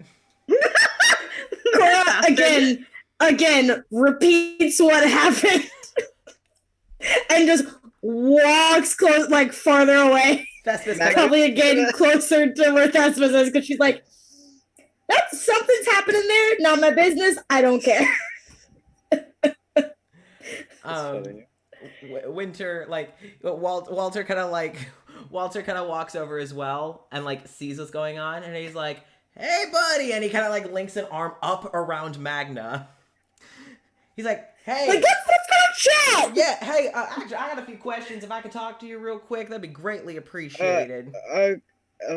Great, and he kind of pulls you away. Great. And Walter like eventually lets go of you. He's like, "Sorry, I just wanted to let them have a, you know." Yeah, Moment. I figured that was what was going on. Yeah, and you hear the faintest under Winter's breath of, "You son of a bitch." You left me alone. Now I don't know what to do. That Winter had I'm panicking a little bit. And And all that they have is alcohol, and they're like, "Wait, is this a good idea? Wait." Wait a minute, hold on. So Winter, eventually, like she's like, hears the music slower. It's like, "Oh, well, I like to dance, and I wasn't sure if maybe you would care to dance with me." Me? Yeah, no, the wall. Of course, yes, you. What do you mean? The wall. I don't know. I mean, we don't have to. We could just talk. But if you want, I could leave you alone if you'd prefer. No, I like talking to you. We can just sit and talk if you'd prefer. I'm messing with you a little bit. You. All right. So, yes to the dance? Yeah, okay. I swear I've sobered up enough to not step on your feet. You'd be surprised the amount of times that happens. Well, have you mostly danced with men? Exclusively. Yeah, thought so. And she kind of like offers out a hand. I love Winter. So she offers out a hand. I can't fucking see that shit. Oh, take my hand for this dance. She would. It's awkward as shit because Yes. Ivor's like, I don't know women. Yeah. This is new territory for Ivor. Ivor doesn't quite know what to do yet. It's so good. And so Winter, you can feel in the way her arm moves, you do recognize that she is giving you a bow before kind of leading you out to where people are kind of slower dancing. And she is like, so I'll take the lead then. If you'd like to. Well, would you prefer? I can lead and I follow. I usually follow, but I've been taught both ways. Oh, well, I also go both ways with help on that. I can lead. I'll take the lead first dance, and if we want to have another dance, you can take the lead. I don't mind you taking charge. Again, I'm messing with you a little bit. Let's dance. And so Clears. So Winter would lead. A fun fact, Winter does not get flustered with men. It is strictly Ladies. I should say it this way. Winter doesn't The queer exactly get experience. flustered with mask people. It's femme people that she gets flustered around. Because they're soft and gentle. She also has more experience with mask people than with femme people. So she's like Valid. Yeah. So Winter leads you through the dance. I'll say roll either again performance, athletics, or dexterity, Ugh. and then we're gonna start wrapping up after this.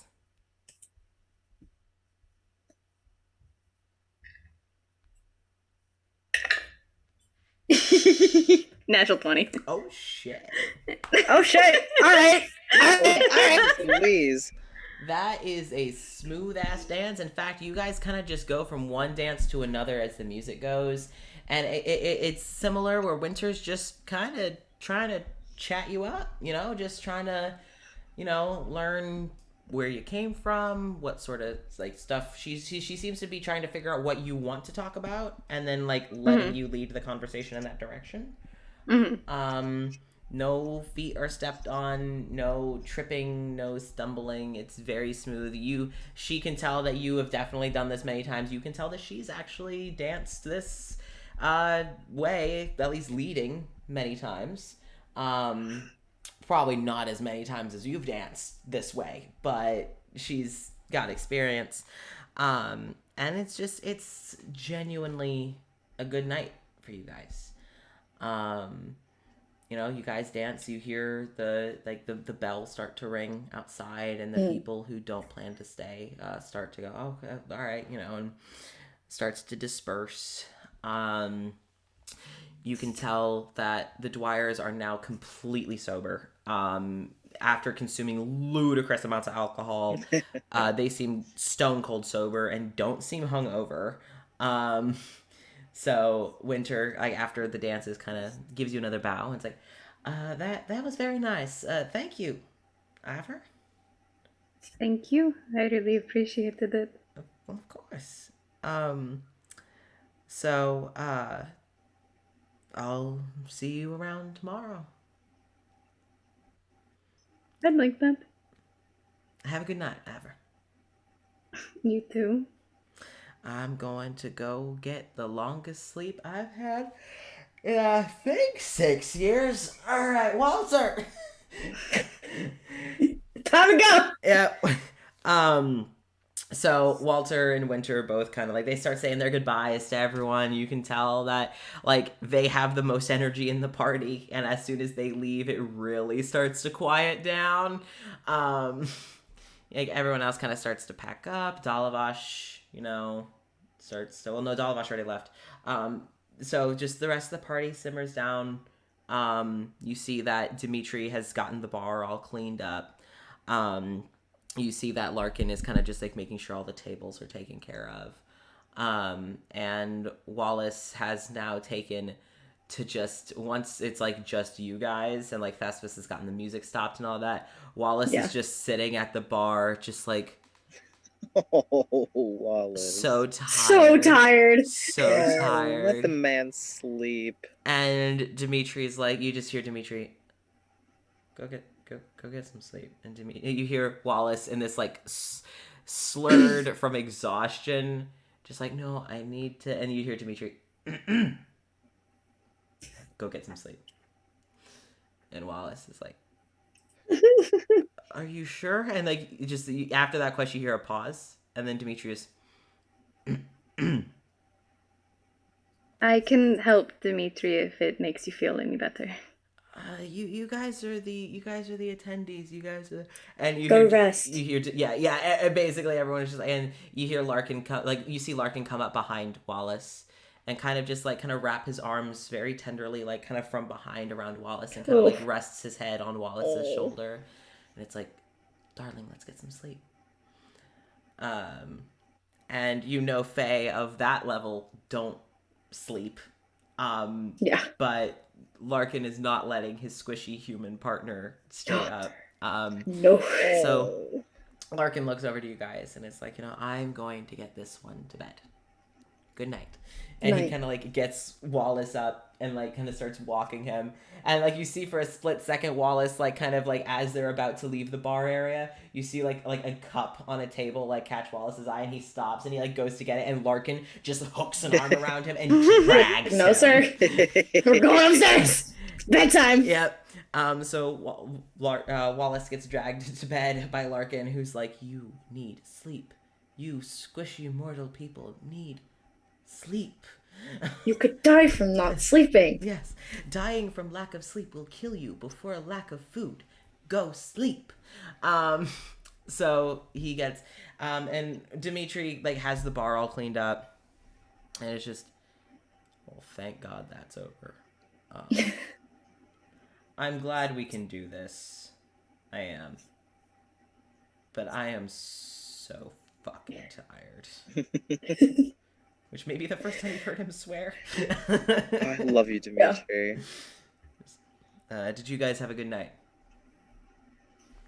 For the most part, yeah.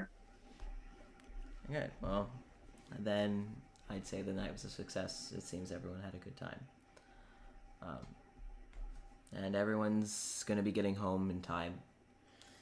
I was mostly worried about the Dwyers, but they sober up faster than anything, so I'm sure they'll be fine. Shockingly fast. I would dare say inhumanly fast. Yeah, I would agree. You all go get some rest. Like, Dimitri kind of starts his way over to the table, and like you can tell he's kind of just like checking all the tables to make sure they're all good. But you can tell he has a rhythm. He has a routine. Yeah. And you guys are all left, and Thespis is kind of packing up their stuff. And like Thespis is kind of looking out the window, and you realize like it's taken Thespis a bit longer than planned to pack up. And Thespis is like, Dimitri, I think I'm just gonna stay here tonight. It's getting a little dark out. And Dimitri's like, yeah, well, there's always a room for you, Thespis. And Thespis is like, If you want to get home, you can borrow my kind of the cape I was wearing earlier. Oh, I mean, I don't mind staying here. It's kind of nice sometimes for the change of pace to not sleep alone in that house. So I don't mind staying here. Okay. I'll just crash in one of the empty beds upstairs. I'll be fine. And you can tell they're like a little tired, but like not as tired as like the mortal fleshy people have been that have been working this party. Yeah, right. Just more like a Like social, fucking, more like a social tired. no, I feel that. Yeah. That's me every day. I feel that. Yep. So, Thespis, yeah, what's up? you know, the bed in Cora's room is empty. Okay. Especially if you're, oh, right, yeah, you all are crashing in the same room. It's okay. Dimitri, I think I'm stealing Cora's room, if that's okay. And like they look at you. It's fine. It's fine. Cool.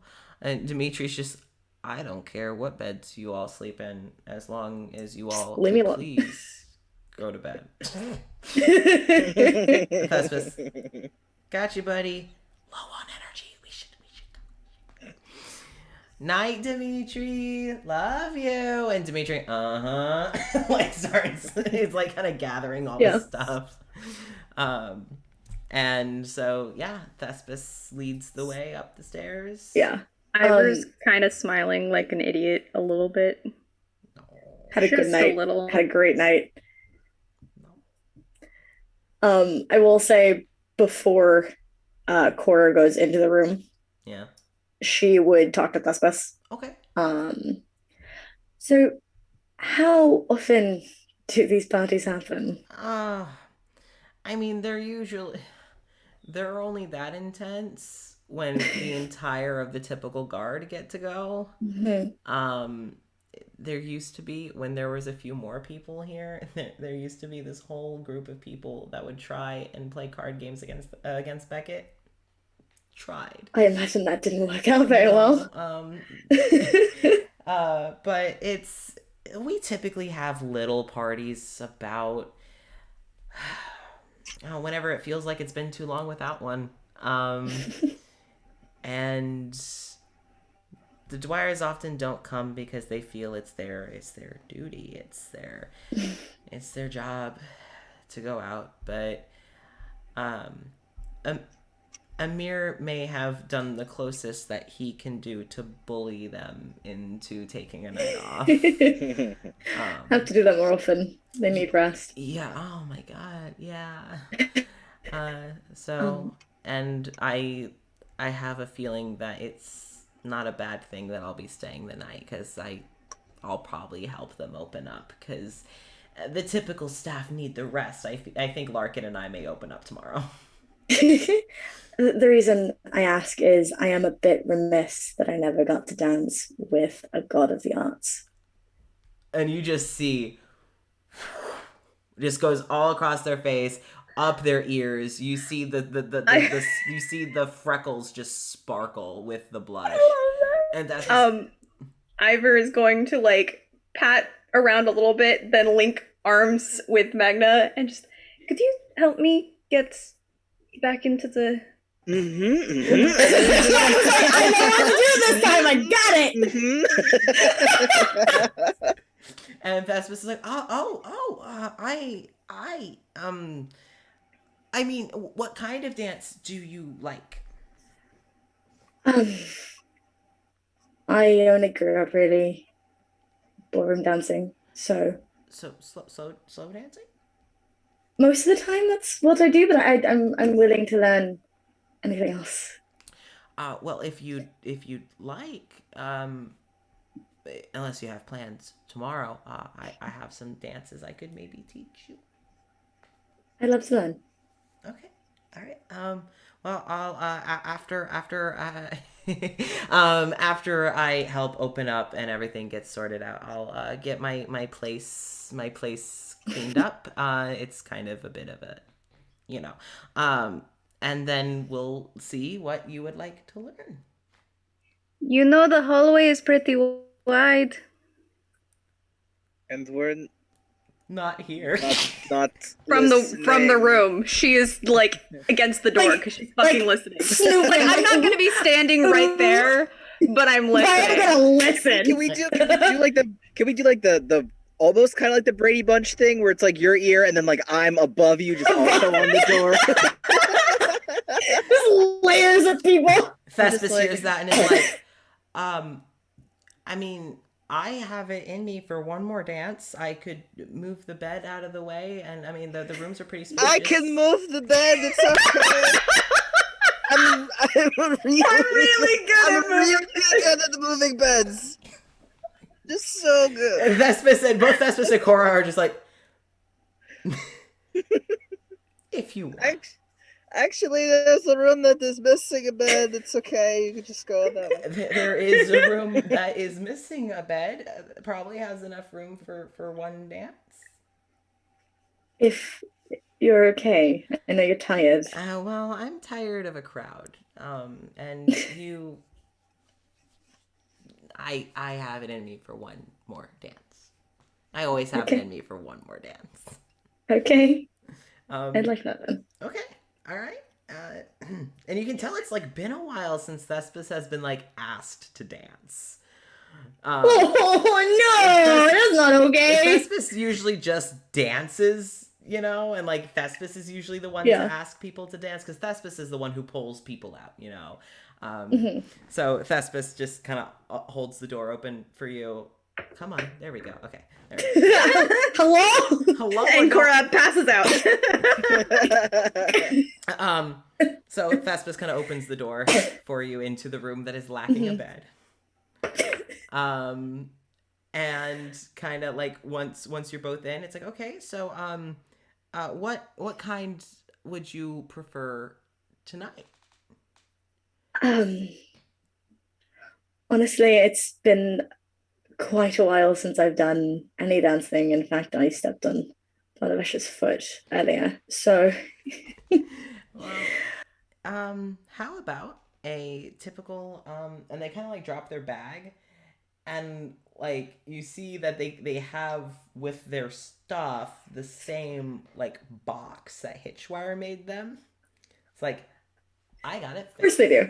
I got it fixed. I'm very glad you did. And Thespis kind of like gives it like a tap of their fingertip.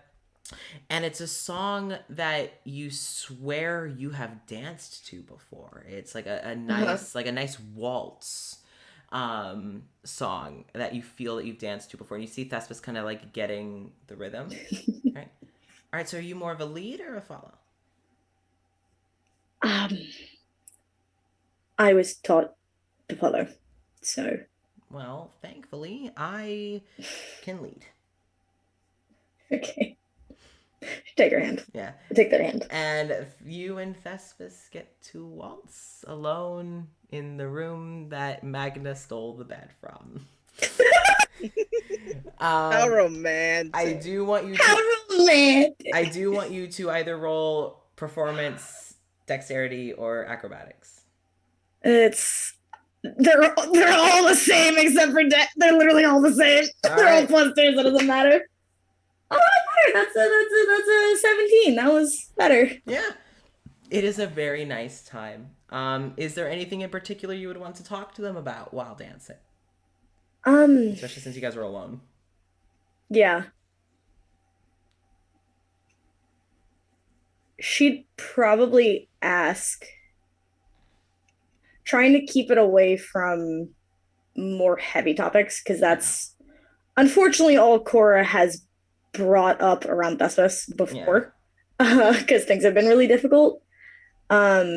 She's probably going to ask about trying to keep it away from like remembering that they're potentially dead. Just asking about Thespis' family, the relationship with their sisters, stuff like that. Yeah. Thespis would speak very highly of the other muses, and you can tell that like a lot of who Thespis is comes from who the other muses were, which makes sense. The performing arts is a mixture of most other art forms. And they talk about how they learned they came up with the dances of their culture with inspiration from the muse of the music. And it was it's like they would kind of go into this like little tangent of people assume that performing arts is just theater, and it's not. It's much more than theater. It's and you can see them. It's like when you get someone talking about their special interest, it's like Thespis is now just like this bubble of like passion, right? And then Thespis realizes kind of how long they've been talking, and it's like, oh well, what about you? What about your family?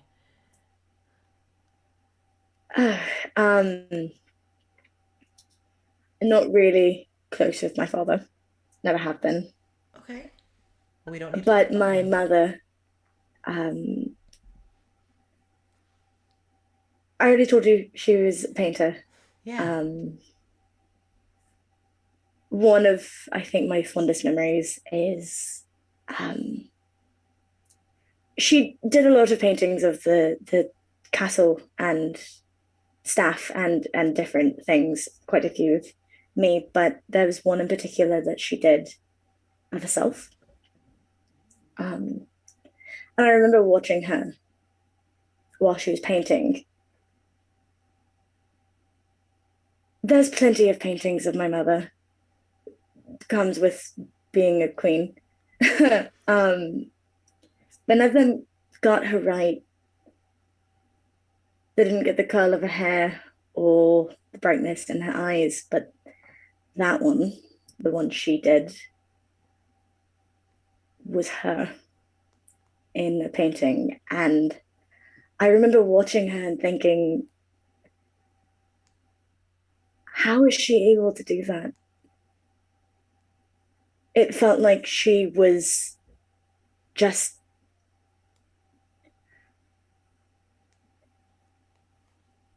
the world I come from. There's a lot of things like the music that you have, the device, and there's ways that you can capture a person's image immediately.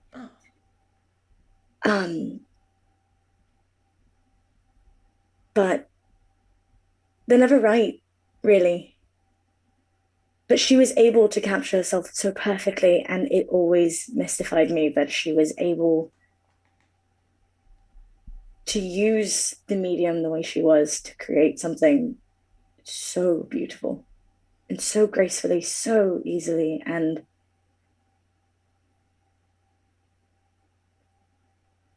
Cora's face kind of drops a little. Yeah.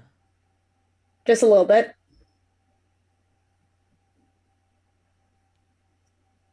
But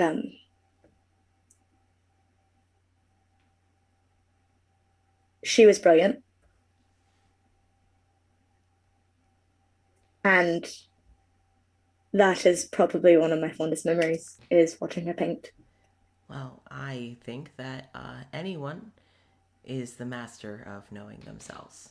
So maybe she knew those little things that people didn't deem as integral, but she knew I that don't they think were. she did. No?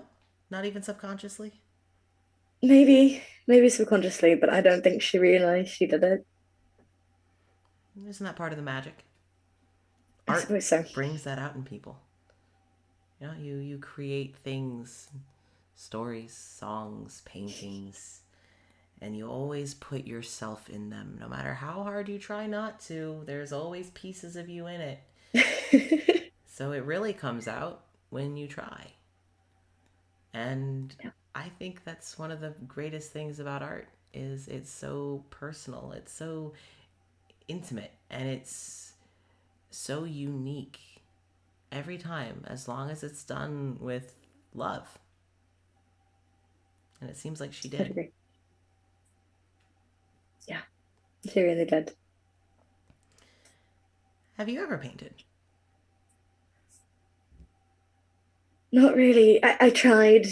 I just, So you have. I don't know, growing up with someone who was a master of it, you get a little frustrated when you don't do as well as they do.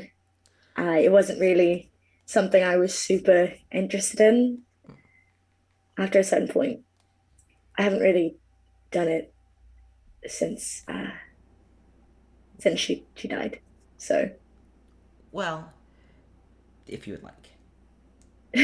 I have an easel. I have some canvases. I have some paint. I got them brought in because I was feeling a little nostalgic for my family.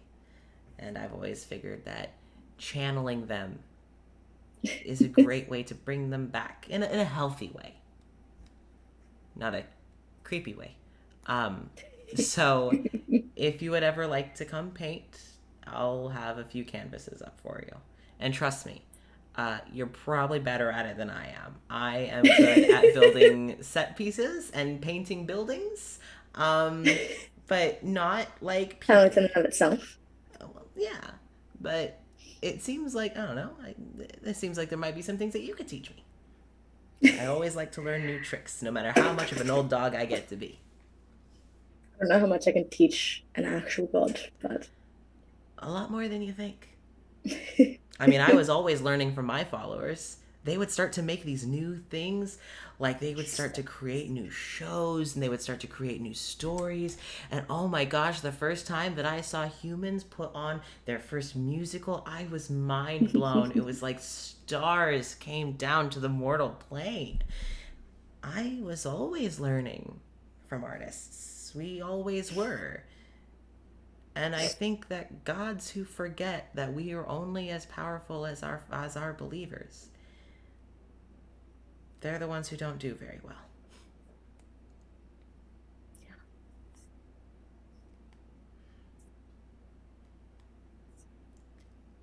well, I guess I can try again. I would love it.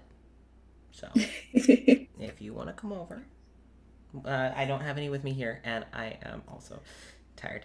But Sleep is important. my little recharge time. If you would like to come paint, maybe teach me a thing or two, I'd like that. Okay. Now, like the music kind of slows, and Thespis does kind of take a step back, and Thespis goes, "Ah," and they're suddenly like in a nightgown. I would like to get some sleep. That's probably a good idea. You should also probably get some sleep. You had a long day, and you should be proud of yourself. I have a good feeling that we're gonna be able to get out. I do too. Well, you have a good night. Thanks for asking to dance. I enjoyed it. Go sleep. Go rest. You too. Night. Night. And like, yeah. What, I will Jenny? say- What? When Cora comes back and tries to get into the room, it is locked. Motherfuckers. Yeah, so we locked the And she doesn't have door. any of her gear on her because it's in that fucking room. We locked the door. You Sorry about fucking that. rat bastards. Justice is like in the room, like packing up their stuff to move into the other room that has a bed, because this one doesn't have a bed. And like Thespis comes out and sees you. Is like, you okay? They locked me out. They locked you. Why did they lock you out? I think they expect more things to happen than just to dance.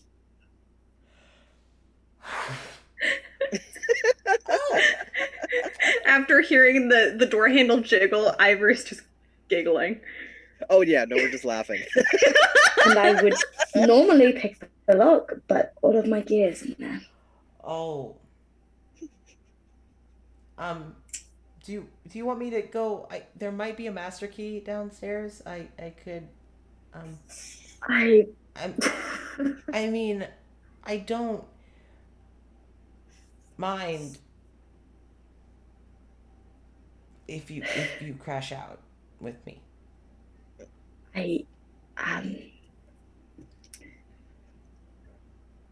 As long as we don't give them the satisfaction. We're already satisfied. The moment that door handle jiggles, Ivor's just like, yeah. I never got to do this at home. And like Thespis' face is still red. Like it's almost as like it almost like matches their hair in that brownish red color. And he's like, I can honestly, I don't mind sleeping on the floor. no. You are not sleeping on the floor. That is a no. Because I technically don't exactly need sleep. So it would be a real bitch move of me to take the bed. So I can like curl up in, looking at their bag. I'm sure I can makeshift some of these into pillows. I'll be fine. Or I could just go steal some pillows from another room. We could make a pillow fort. Have you ever made a pillow fort before? My God, Lillian and Malik taught me how to make those. Oh my God. I haven't actually.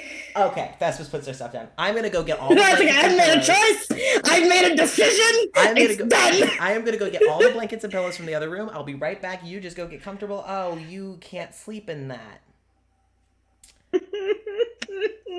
Oh, we are more than satisfied.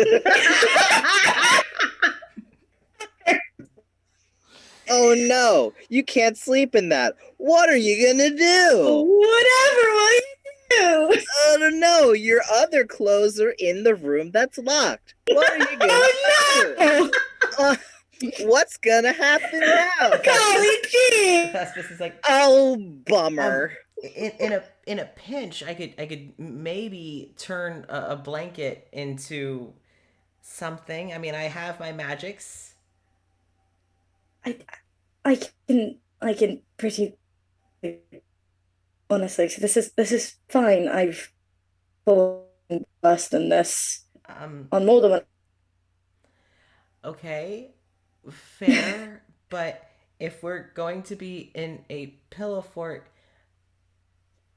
I don't think I want to be in a pillow fort with someone wearing that floofy dress. So I'm going to make you a nightgown out of a blanket. Okay, I can do it. Okay. You go get settled in. I'll be right back.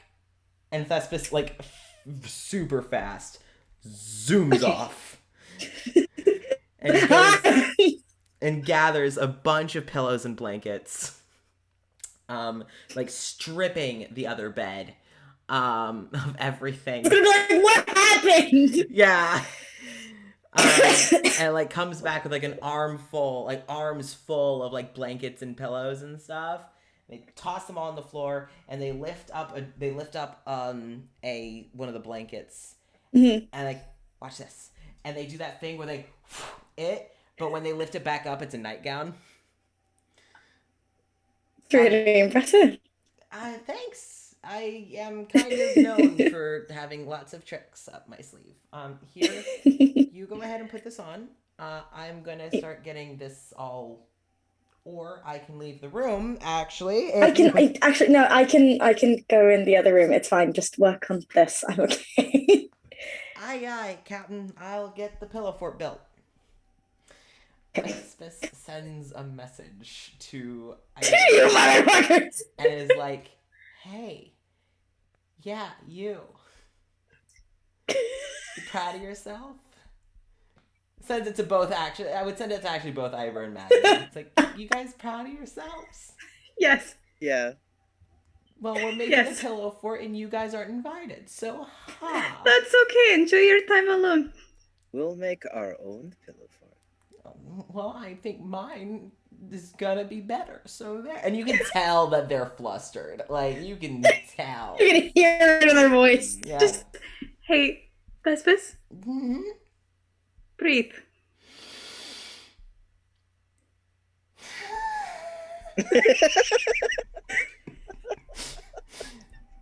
I am going to go build a pillow fort because I have that creative talent of doing things. So I'm gonna go and do it. Bye. Have fun. And Have a good night. And there will be no repercussions for our actions. Nope. That's not true. That is incorrect. You Don't know motherfuckers. about that. Don't know about that. We're fine. We are currently untouchable. So Currently, that doesn't mean you're gonna stay untouchable. Depends on That's how a long the door's threat. locked. So You're just gonna stay there for the rest of the time, just Yeah. stuck in one room.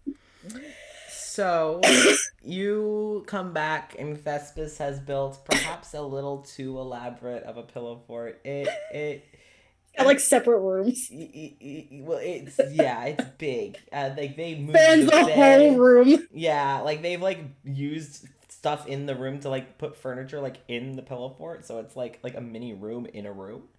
And Thespis is like has like a nice like little nest set up in the middle and is like pulling out like little snacks. It's like I didn't get to eat at the party and I cannot rest on an empty stomach or I get very cranky. You want some? Sure. They're like little pretzel sticks. Yeah. Yeah, She so- takes them. So they offer them. And you guys end up getting to like have a little sleepover. Which Cora has never had. So this is a new experience. Yeah, Thespis hasn't with someone who wasn't an actual child in a Yeah. very long time. Yeah. You can tell every now and then that they're like going into the mode of like entertaining children, and then they look at you and go, no.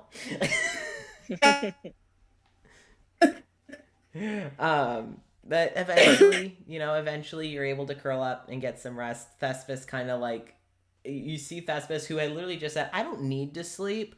You learn that just because gods don't Passes need to out. sleep, it doesn't mean they don't.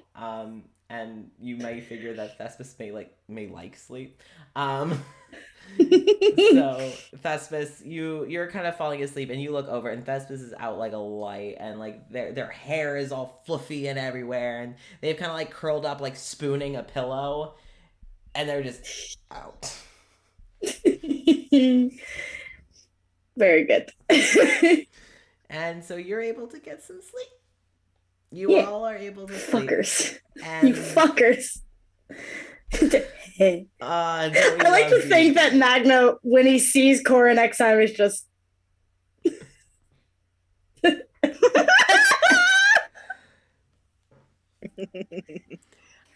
I want to let you know now that last time Thespis was romanced, it took until the very end of the campaign for the character to Fun. get anything. So like you're on a great track. See, all you gotta do is steal beds and lock doors. That's some rogue shit. That's the It's the key to rogue. happiness. the thing about it is the rogue didn't do shit there. Exactly. So what's all this rogue shit about? All you need is a big man. That's all you really need.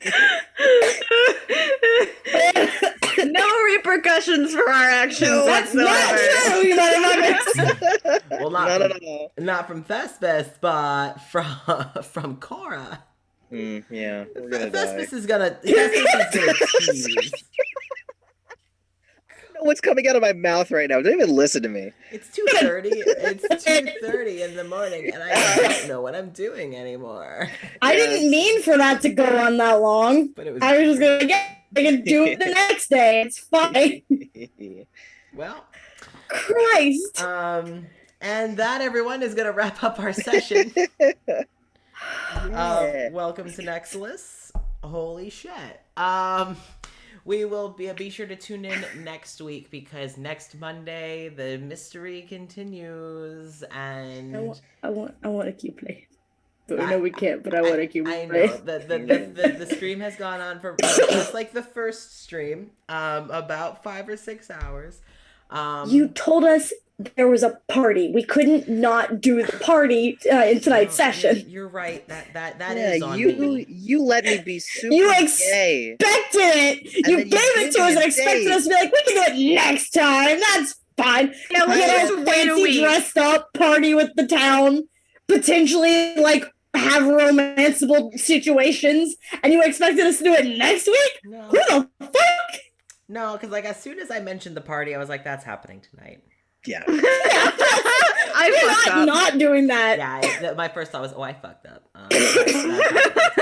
Knowing who we are, what made you think mentioning a party was gonna go over smoothly? It came out of my mouth, and I was like, "Ah." Shit. There it is. There it goes. There's the rest of my night. I have had the idea of the Dwyers dancing on the bar for Coyote ugly. 2 Jesus weeks. Christ. Like 2 weeks. Oh, good. I was like, they're gonna Glad. Coyote ugly it, and then I said it. I'm like, well, fuck. I guess it's fucking happening tonight. Okay. Good. Good. All right. Well, everyone, thank you so much to everyone who came and joined in. I know that we've lost a good amount of our folks, but Still 9 viewers. yeah, They missed which is out. great. Let me type in a few things. I think this is correct. There we go. Be sure to follow us all on Twitter. I have just dropped all of the handles in the chat.